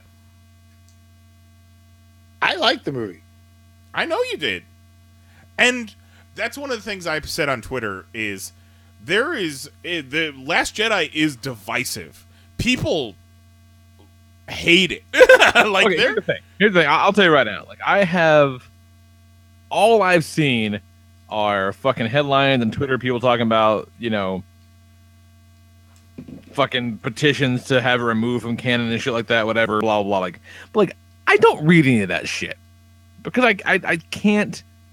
I can't be bothered to read somebody's fucking think piece about The Last Jedi. I just can't do it. I'm not gonna fucking do it. CBR has had at least 30 different articles about The Last Jedi in the past 5 days. Yeah, and I fucking cannot go on with that shit. They had a headline on Friday morning that was the Last Jedi cameo that no one expected. I was like, you motherfuckers, that shit came out last night. Was it Hulk Hogan? No, it was Yoda. Eat your vitamins, brothers. But so maybe one of you Gonna call him space N-words. Don't do because again, I liked it just fine. All my problems with it are just weird pacing things, and from a storytelling standpoint, this doesn't make any sense. And maybe I would have liked to find out, I don't know, anything about Snoke before he died. Well, is he dead though? Is he pretty dead? Sure. We thought Darth Maul was pretty sure dead. Okay. Cut it. I mean, and that's one thing I do not want to see is I don't want to see this whole fucking everyone dies but they come back. Like Captain Fantasia dead. I don't want to see that character again. You're wasting the character and you're not doing shit with it. And you killed her. I don't want to see him again. In regards, should be dead. I don't want to see him, but Snoke's probably not dead. They carry Snoke away in pieces. In regards to Snoke, pieces. I think he's pretty safe to say he's dead. I don't know. Darth Vader fell in lava. That's true. We were. They had all the originals on TNT this past weekend. We were watching Return of the Jedi, and Mary made the point because a lot of people are complaining that Force Awakens sets up Snoke as this mysterious character, and a bunch of people over the past 2 years have made Snoke theories. Like, who is Snoke? What is Snoke? What's his story? So on and so forth. He makes it halfway through The Last Jedi, gets cut in half. And we don't really learn much more about Snoke. What did you know about the Emperor in Return of the Jedi?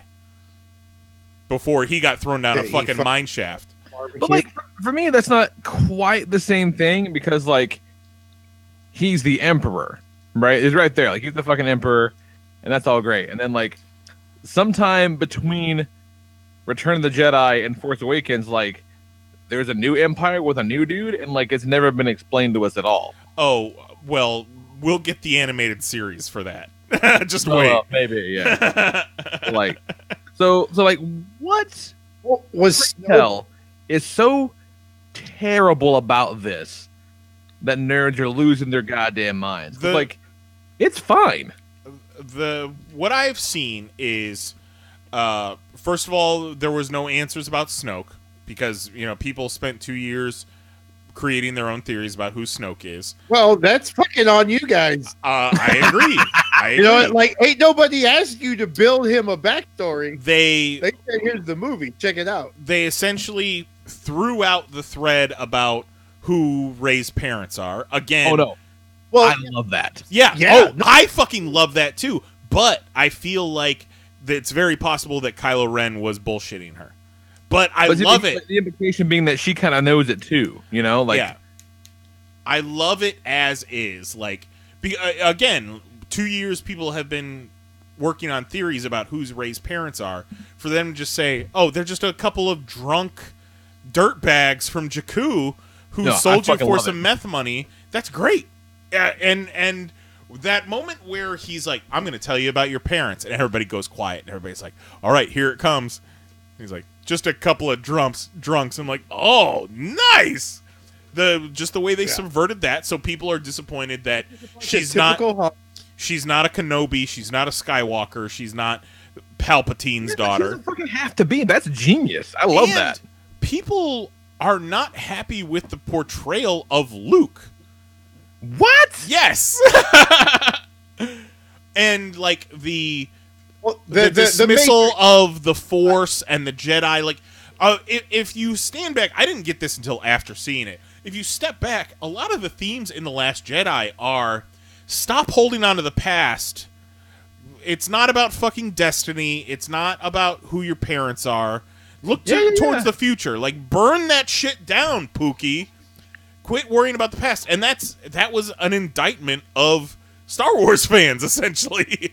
It's Snoke. You guys, I love this movie right now. Rey's parent storyline, something Abrams wanted to continue, and then we got a new guy, and he's kind of like, how about maybe not? Okay.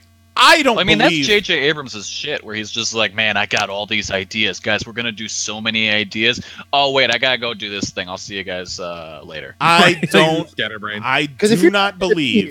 Get the fuck out with your story. I do not believe for a fucking second that Disney would allow J.J. Abrams to shoot a single frame of The Force Awakens with them planning to do an entire trilogy without that trilogy already mapped out, at the very least. So the idea that Rian Johnson took threads that J.J. Abrams set up and just shit-canned them because he wanted to change the direction, I cannot believe that that's possible. There's, like, the way that they've got that whole universe on fucking lockdown over there, no fucking way. Right, exactly. Like Kathleen Kennedy is driving that ship. Like, she's spearheading that thing. Like, she's the fucking Star Wars Feige in every way that counts. Yes, exactly. Like, Feige isn't letting Jon Favreau change the course of the Marvel Cinematic Universe in movie 2. That's part of the reason why he left. That's why Edgar Wright left Ant-Man, is because they had an idea. You have to connect these dots. Yeah. And that's why, we're seeing, fucking shakeups in directors on movies that are practically done. Right. For Star Wars. Like, fucking, they shit can Lord Miller from Han Solo, and they were, again, like, damn near finished. Right. Because Kathleen Kennedy's like, nah, you're not playing with the toys right. Sorry. Like, so there's no fucking way. No way that Rian Johnson came in and cleared the fucking slate. Get out of here with that. The idea that people don't like the portrayal of Luke. That's preposterous. Like, were you not paying attention to The Force Awakens? Like, they set up the story that he had a new group of Jedi. Shit went bad. His entire temple got burnt down. One of his star pupils went off and became essentially a Sith and then murdered Han Solo. Yeah, Luke Skywalker is going to be kind of a cranky asshole, I feel. Yeah. Been through some shit. He has hidden himself on an island, and the only maps are in two different droids, and you got to put the puzzle together. Yeah, this motherfucker is sucking on blue teats on the reg. He is a little bit reclusive, a little bit cranky, and he doesn't want to deal with your hokey religions and ancient weapons no more. So when Rage... When he's like, what did you think I was going to do? Hop in a ship and grab a laser sword and save the day? Right. and that line was directed right at the audience. yeah, no, that's fair to say. The fact that the last movie ends with Luke Skywalker taking off his hood as Rey is going to hand him the lightsaber, and then we do that sweeping helicopter shot, and then directed by J.J. Abrams. The fact that we went from that to Luke taking the lightsaber and chucking it over his fucking shoulder. Yeah. It sets the tone for the whole movie, and I fucking love it. Yeah. I All said that this shit is great. I said this in our Popcast chat. I wish every minute I was watching Last Jedi. Every second that I'm not watching it is a disappointment right now. We've only seen Damn, it, son. We've only seen it once, and it bums me out to no end. Fucking hey, good for you. I'm glad you love it. Loved it. And the things that people have criticisms of, I can recognize those, but I also love those criticisms. I love those things that people hate. See, none of that shit even registers to me as bad. Like, that's like none of it. And yeah, this movie, to me, it has really, really high peaks. Like the stuff that it does right, it does super fucking right. Holdo taking the ship light speed through Snoke's ship and just cutting it in half. Great visuals.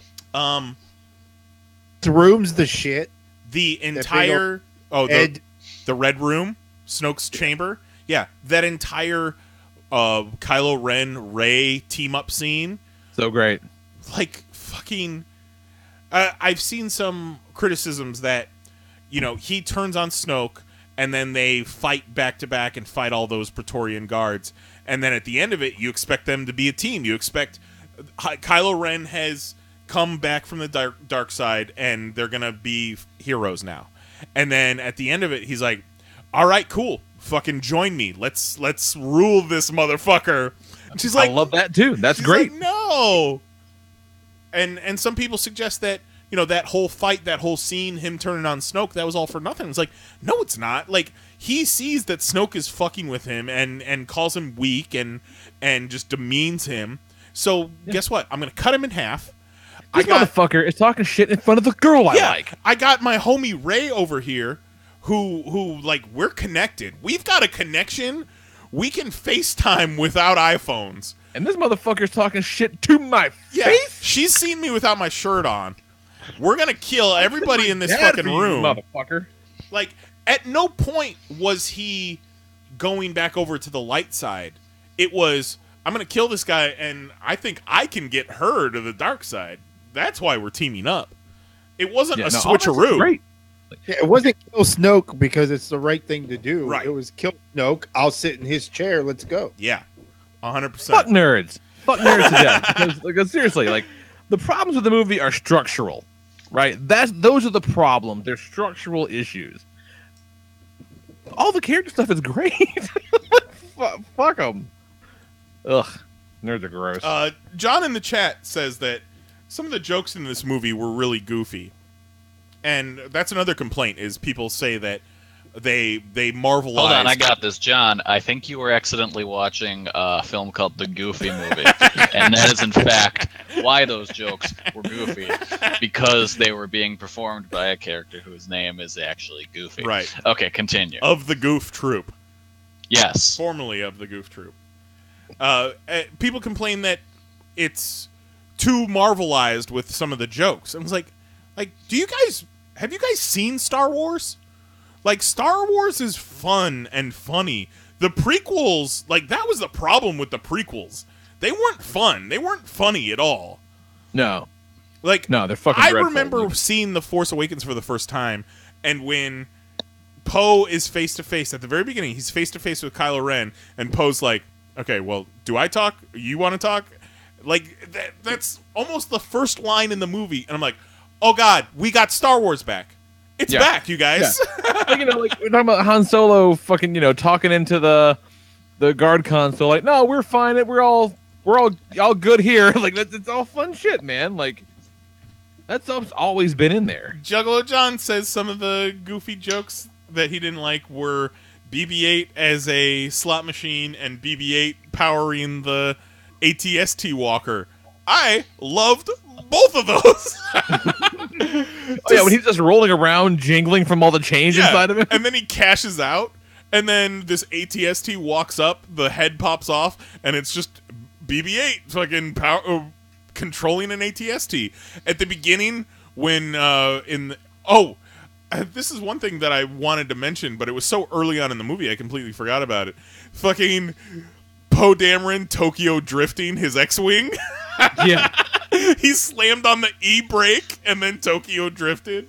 But then there's the spot where BB-8 is trying to plug all the holes in the electrical system, the little Dutch boy at the dam, and he's got all these metal arms trying to plug all these holes. I loved it. Loved it so much. It makes me so happy. Yeah, to me, these movies, the thing they do the absolute most right is that they look and feel like Star Wars. Mel mentions the "Do you think you got him?" line when Kylo Ren's like, all of our firepower, fire it at Luke Skywalker. So pretend for a second that you don't like "Do you think you got him?" Okay, pretend for a second that you don't like that. The fact that the next fucking thing you see is Luke walking out of a cloud fucking dusting his shoulders off, you forgive that fucking line. So Luke shows up on Crate, and he's got a haircut. He ran some Just for Men through his beard, and he's looking a little trimmer. And it's like, oh man, he changed his mind and he took the time to get a haircut and dye his beard. And it's like, this is weird. That's weird. And then all of a sudden he pops out with the blue lightsaber again. It's like, wait, what? That thing just got cut in half. Okay, I get it now. There it is. Yeah. Okay. I see what's going on. I like everything about that except for the fucking Matrix duck. No, especially the Matrix duck. I love the Matrix duck. Everyone stop doing that move. Give Luke Skywalker a fucking break.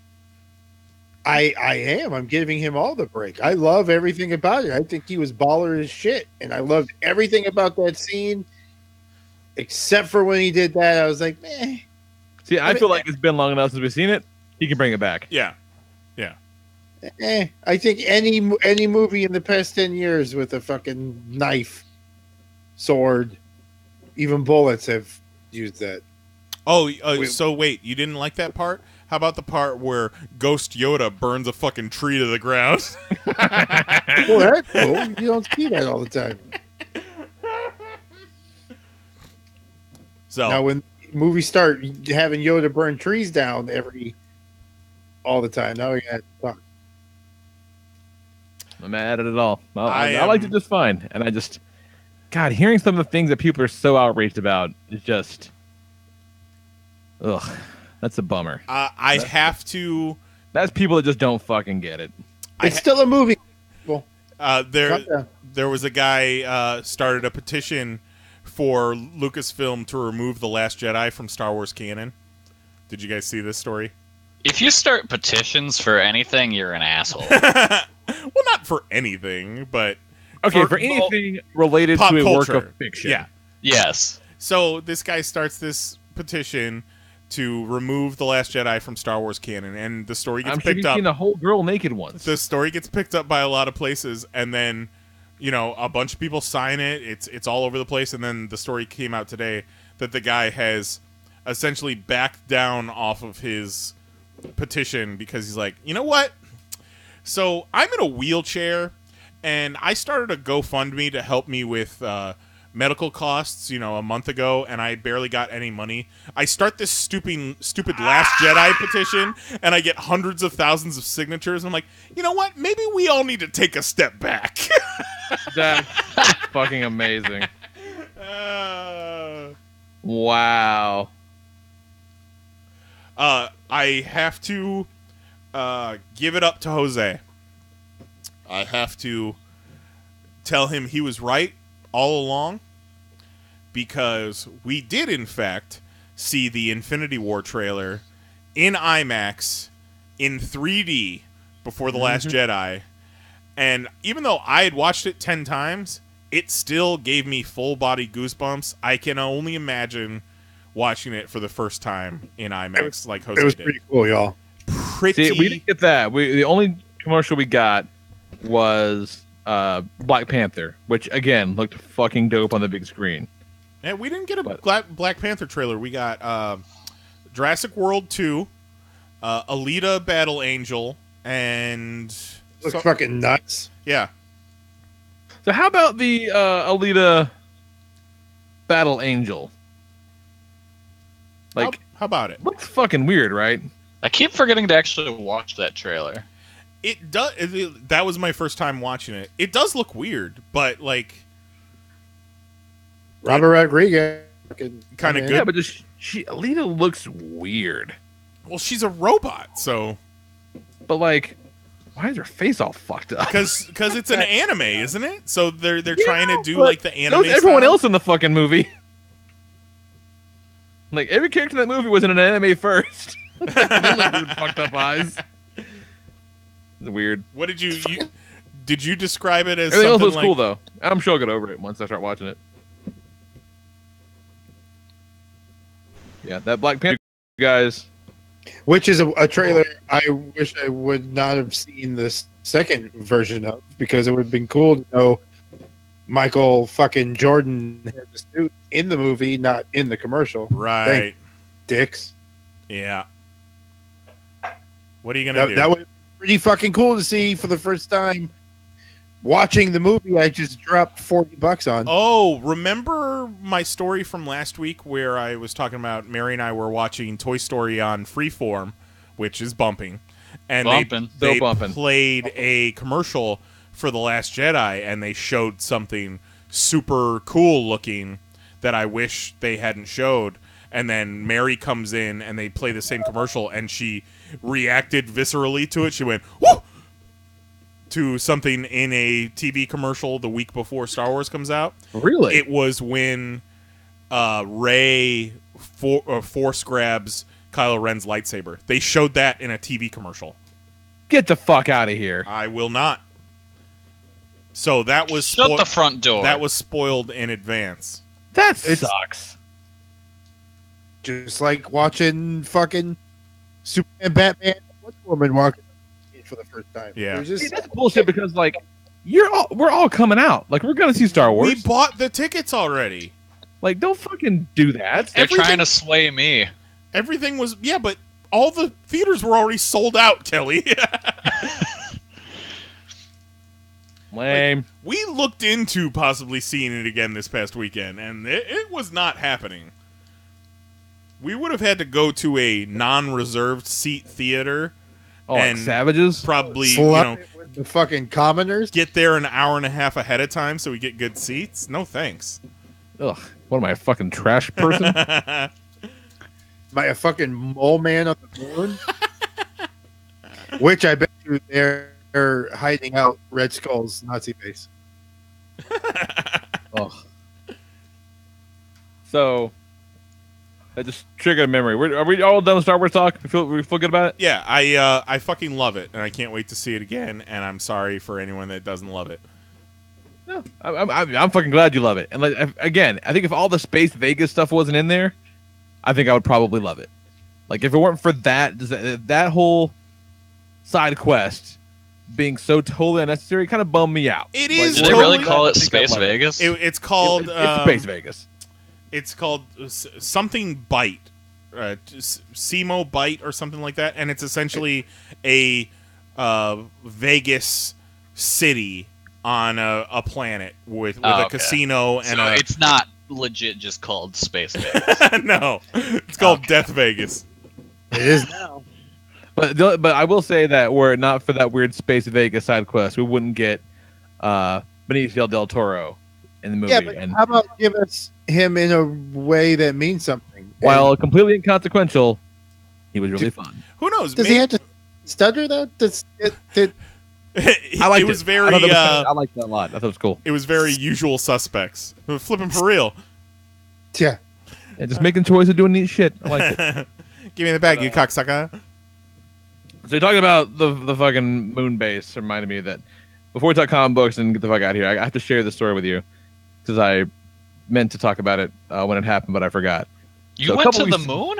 A couple weeks ago, I found out that I work with a legit goddamn crazy person. Oh, sweet. So I'm getting up to go pee, and this guy who sits a few desks down from me, I've never spoken to him beyond like, he has to go and how are you, whatever. We're not friendly, like not even, you know. He says to me, "Hey, is that show any good?" Oh, good. I'm like, huh? And he points at me. I look down and I'm wearing an Iron Fist shirt. And I'm like, oh, Iron, like, I mean, it's okay. It's not great. You know, I kind of walk over. I'm like, it's probably like, I mean, it's definitely like the weakest of those Defender shows for sure, you know. And it's like, the Defender shows? I'm like, yeah, it's a Netflix stuff. It's, you know, your Daredevil, Luke Cage, Iron Fist, Jessica Jones, whatever. And he says, is Jessica Jones a superhero too? I don't remember her back from that day when I was collecting. And I'm like, yeah, I mean, she's like newer, you know, maybe about 10, 15 years old. She's like a relatively new character, whatever, you know. And he says, what's her powers? I go, I mean, like, you know, she can fly, she's strong. And I said, but her powers aren't really like the important part. The important part, like, is her story, like what her story's about. It's how she kind of basically essentially she has PTSD when she was younger. You know, she got mind controlled by this character Kilgrave, and he made her do some like really awful shit when she finally had powers. And that's when my day took a turn that I was not expecting. He says, oh, sounds to me like it's some soft disclosure. What does that mean? See, now that is a phrase that I had heard before. And the short version of that is like soft disclosure is he invests out by he invests in Bitcoin, doesn't he? What's that? He invests in Bitcoin, doesn't he? I mean, so the idea is that the government or them, whoever they are, introduces certain concepts into the culture by way of fiction, whatever that way, when they're inevitably revealed to be real, people aren't super shocked by them. Oh. Right. And I'm like, no, I've met the guy that created that character. I'm pretty sure that's not what this is. I'm pretty sure that's not what's going on here. And then the wheels fall off, man. We're talking about the lizard people. And reptilians.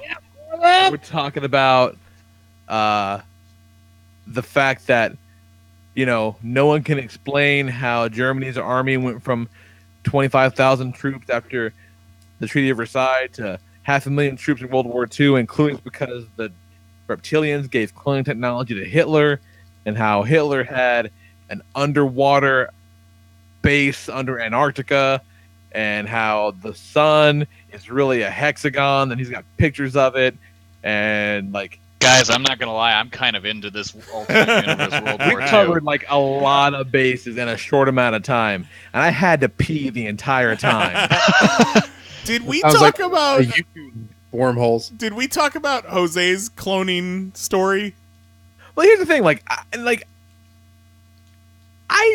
I'll take some trips with you. You know what I'm saying? Like, sure. That's some fun shit to talk about in a lot of ways. Like, there's like, it never takes a lot for me to be like, maybe 9/11 was an inside job, or like, fuck, maybe we didn't go to the moon.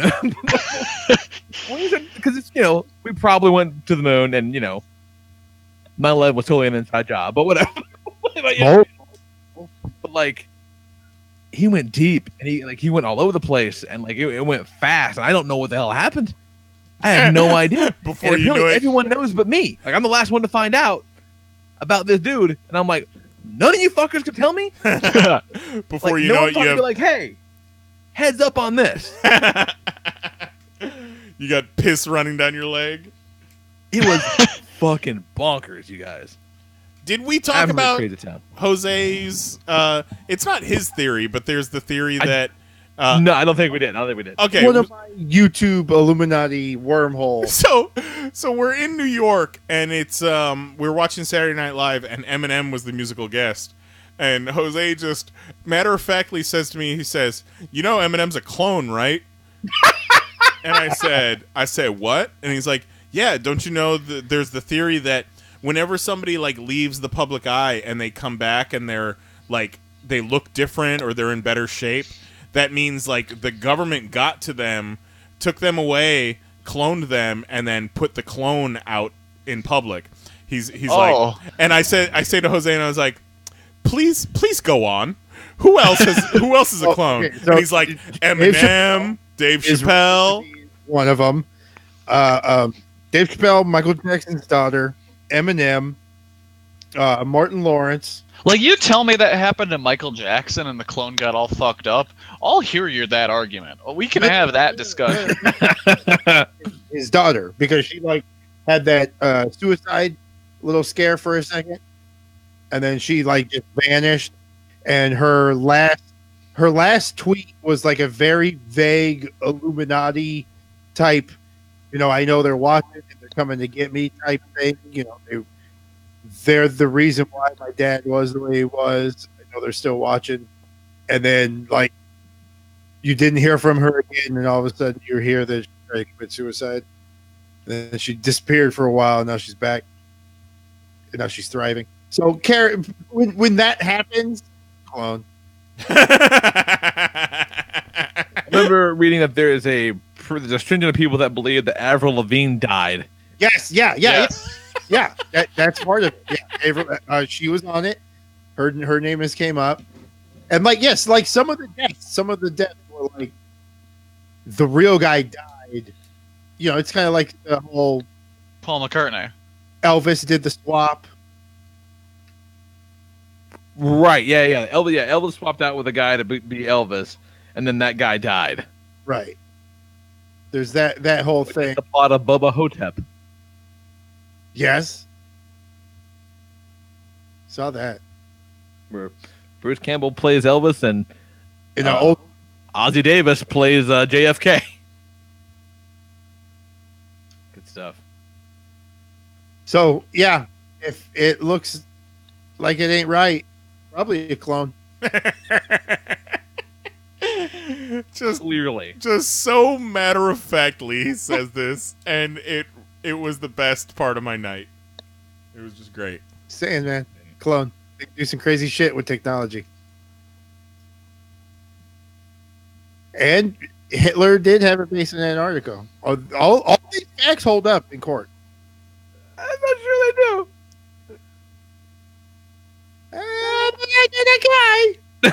I'm not sure. Oh, God. If you type in Eminem clone into Google, you get 504,000 results. Oh, God. Probably it's real. Probably real. written by Dave Chappelle's clones. If people are Googling, people only Google the truth that much. Okay. You know what? I'm going to get a petition going to have the clones treat more respect. Oh, that's amazing. Absolutely amazing. Let's talk about comic books. Get the fuck out of here. The problem with comic books is the ink comes off on your hands. Every time you turn the page, you have to wash your hands. So, got some stuff, some stories coming. It's been a good time in recent weeks for the comic books. Pretty pleased with the state of the world. I think it's good stuff. Shit, I finally read The Fix number 10. It took a minute to get there because the last issue came out so long ago. I had to reread the one before it because it had been 6 goddamn months since number 9 came out. Real problem with that book, but it was fun. And this came out last week. I'm only going to mention it now because Nyes mentioned it, but in Doctor Strange 382, the motherfucking Sentry's coming back. Oh, I fucking love the Sentry so much. I'm okay with it. Also, in that book, in Doctor Strange, the story is about how Loki is now the Sorcerer Supreme. And that's kind of weird.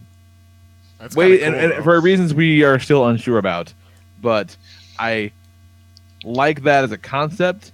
And even more than that, I like that this, after the Legacy relaunch that started last month, completely and utterly disregards everything that happened during Oh god, I've lost it already. Secret Empire, that shitty one. Like they're like, no, fuck that, none of that. We're just gonna jump ahead in time and tell this fun Doctor Strange story instead. Fuck you guys.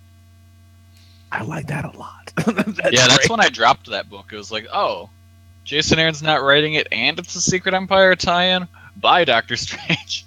Yeah, and that's also when the Kingpin gave a soul to a devil, and then again, they're dropping all that bullshit. Now he's the mayor of New York and in that world, which is fine. So yeah, I would recommend going back and checking out Doctor Strange. It's pretty good. All right. And then what's his name? What's his name? Hernandez Walta, France Walta. What's his name? Oh, the Vision artist. Yeah, he's drawing it, so it looks really cool. Ooh. Yeah, see, it's good stuff. Mr. Miracle #5. Oh, it's so good.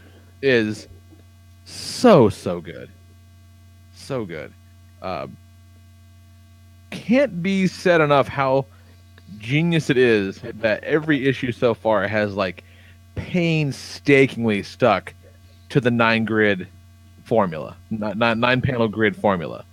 It gives the book a Watchmen-esque kind of visual continuity, and it's really, really great. Also kind of fucking brave that this issue devotes no less than 5 pages to Mr. Miracle and Barda just banging. I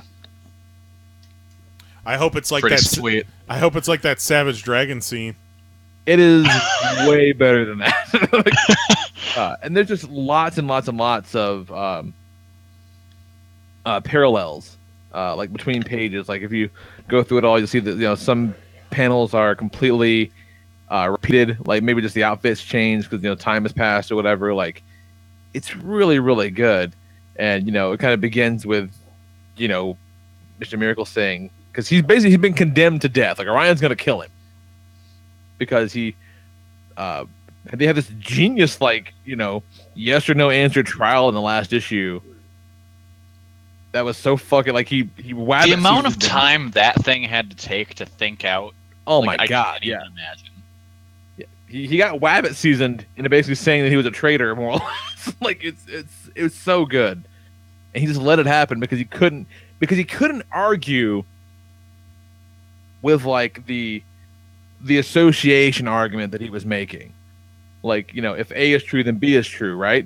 If B is true, then C is true, right? And and it just goes down the rabbit hole, and every answer is yes. So therefore, he's an enemy to the crown and must be killed.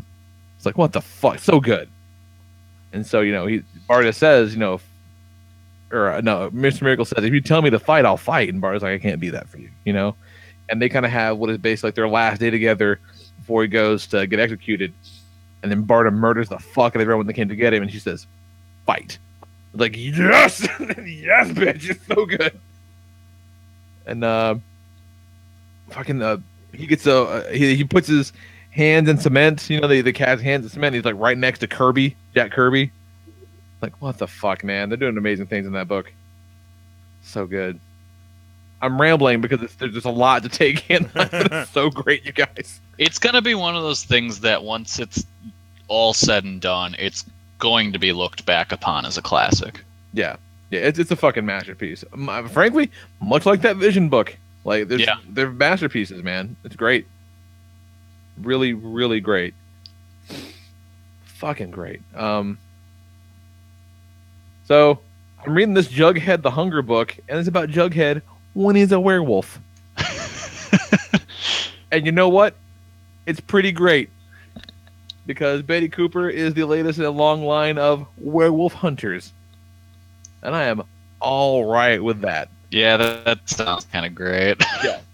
And Reggie got turned into a werewolf in the last issue, and so now he's running around with Veronica.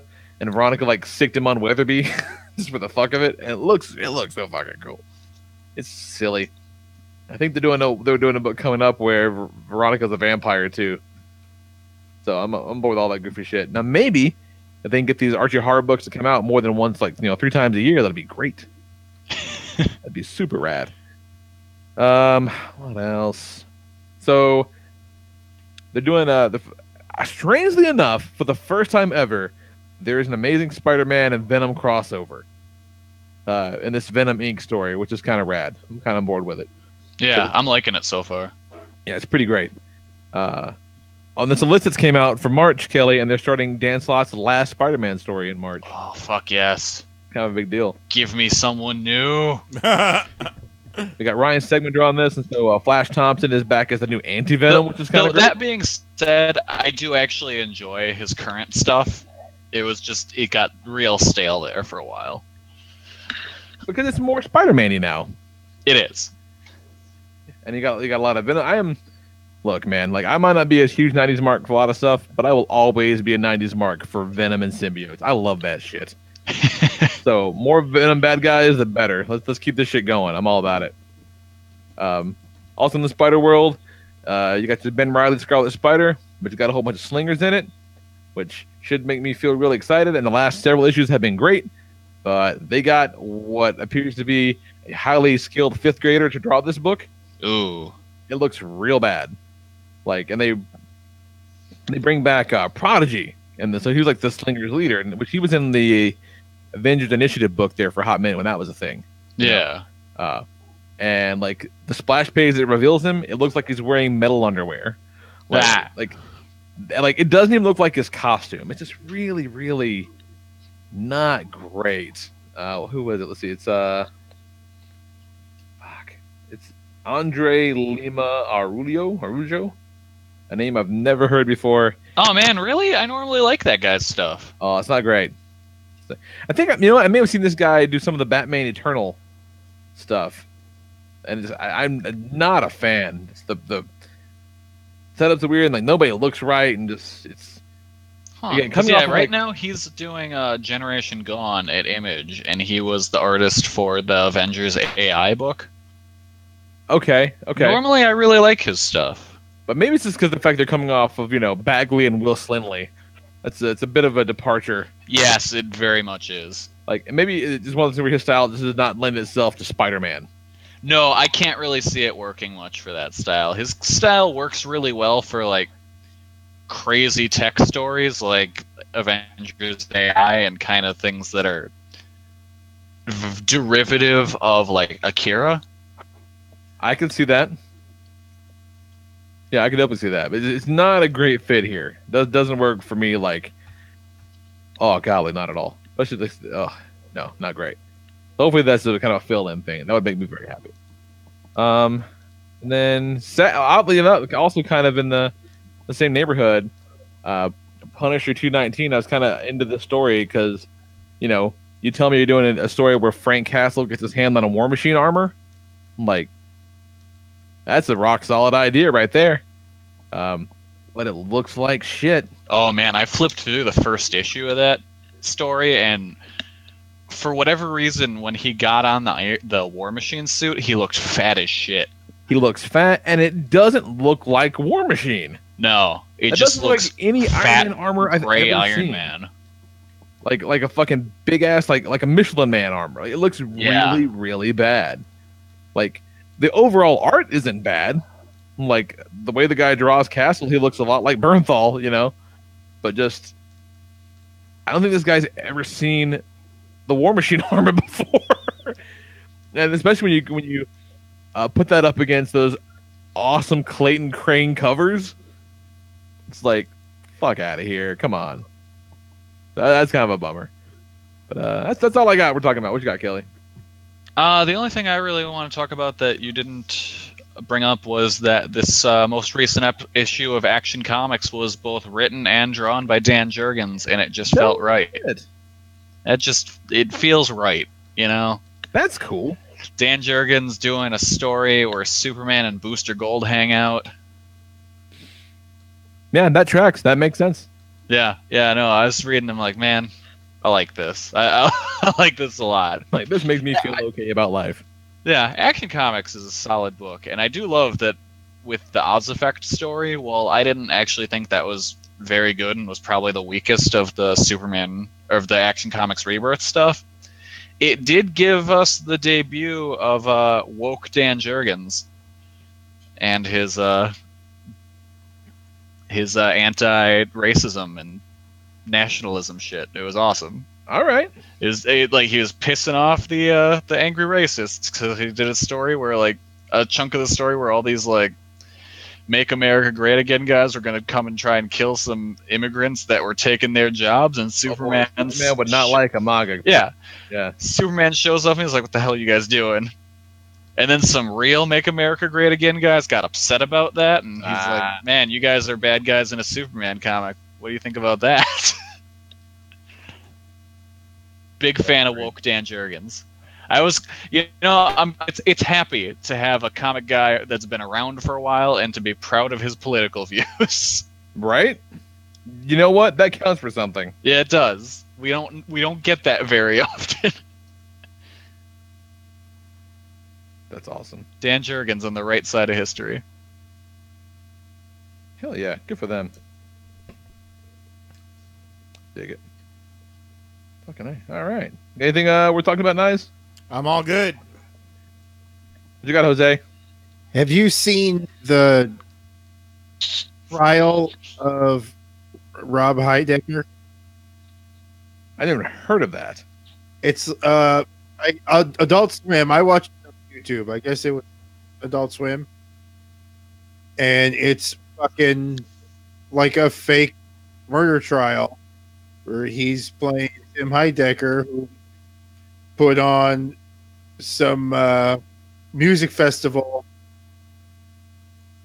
and a lot of kids died. So they're like, it's weird. It's a fucking Tim and Eric court drama that's like 5 episodes long. It's odd as fuck, and I'm still iffy if I don't know, man. Like some of their shit's funny, some of the jokes are funny, some of the jokes are not. If you like them, check it out. If you're iffy on them, I don't give a fuck. Take a stance, man. No way to fucking commit. I try watching them. I give them. Well, yeah. Give them a shot. But some of their shit's just odd as fuck, man. I can't get on board. You with talking it. about Tim and Eric? Yeah. Yeah. Oh, in that case, I guarantee I'll hate this. But it's not that Tim and Eric. Like there's nothing weird. It's a court drama, as if you're watching like a CCTV feed on a Saturday morning. So is it animated or no? No. It's set up like you're watching public access television, and this is a real court date, and it's got shitty, local TV graphics and all that. It's trial. A hard pass in that. Fucking weird. I chuckled a couple times. I don't know. Not much. I like it. So, Good for you, though. Jose, we need to get your microphone figured out for tomorrow night, because you know what tomorrow night is. What's tomorrow night, guys? We are recording Home Alone commentary for next week. Woo! Bam, bam, bam, bam, bam, bam, bam, bam. Pretty excited about it. Buzz, your girlfriend. Woof. Woof. So look for that. We're recording next that tonight. Tuesday. We will not be live, and we're going to put it up for you guys for your downloading pleasure next week as a Christmas gift. What we were talking about earlier, late Christmas gift. So you're going to visit your folks, you're driving home after the holidays. Guess what? You can watch Home Alone with us. Yeah. Or just listen to us talk about Home Alone. You've fucking seen it 1,000 times. La, la, la. You don't have to watch it. That's a great thing about this one. Mm-hmm. Watch it in your mind while you drive. Yeah. But don't text, because that shit ain't cool. Nah. I don't like it. Don't do that shit. It's not all right. And stop petitioning Star Wars. It's a fucking movie. Like, if it bugs you that much, you own it, then they don't care what you think. Oh, what the fuck is this? Why did a ghost just laugh into our... He really hated The Force Awakens. Sounded like a dog barking. Or Last Jedi. Whatever the fucking one it was. You know what I'm talking about. Fuck, man, it's crazy. All right, let's be done. Yep. And let's come back and do this shit tomorrow. We'll be back live on the 2nd. Nice. Yeah. That'll be my first day back to work in over a week, so I'll be nice and salty. Oh, Cranky Lee. It'll be good stuff. Good times. Yeah, fucking, I gotta work till Thursday, then I'm off. I'm off from the fucking 22nd to the 2nd, and I have not been off that long in a very long time. I'm very excited about it. I told them, don't call me. In fact, no, you can't have my number. You can't have it. Yeah, fucking call it a night. So email us. Call you. Popcast@PanelsOnPages.com or leave us a voicemail by calling 616-951. Oh, shit, I never did play Ben's voicemail. Oh, God damn it. I'll do it now? Let's see. It is 2 minutes and 8 seconds. Nah. Sorry, Ben. Sorry, Ben. We had a discussion about it and everything. Yeah. And just fucking forgot. We got caught up in it. I'm guessing probably echo a lot of what we said because Ben's got his fucking head on straight. Right. Yeah, good stuff. All right. 4. Jason Nyes, Jose Guzman, and Kelly Harris. I'm the Lord Reverend Lee Rodriguez, and we'll talk to you fools live on the 2nd at 10 p.m. Eastern, 9 p.m. Central at youtube.com/panelsonpages.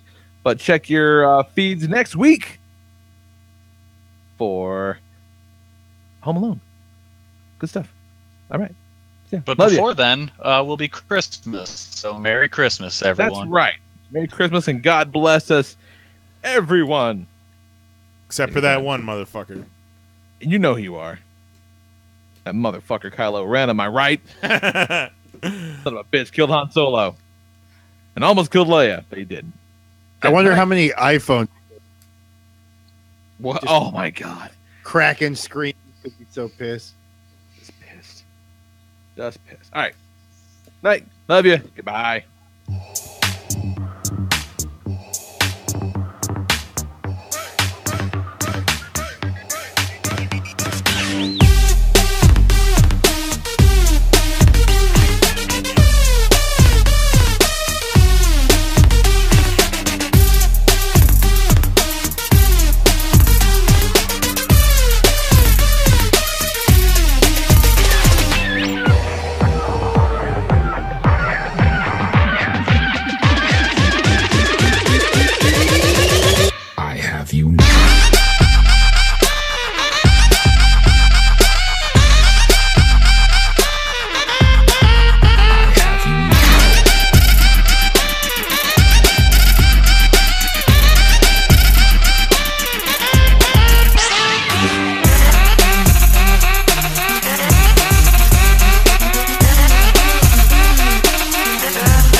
wonderful. Bravo! I loved that. Oh, it was great. Well, it was pretty good. Well, it wasn't bad. Well, there were parts of it that weren't very good, though. It could have been a lot better. I didn't really like it. It was pretty terrible. It was bad. It was awful. It was terrible. Get him away!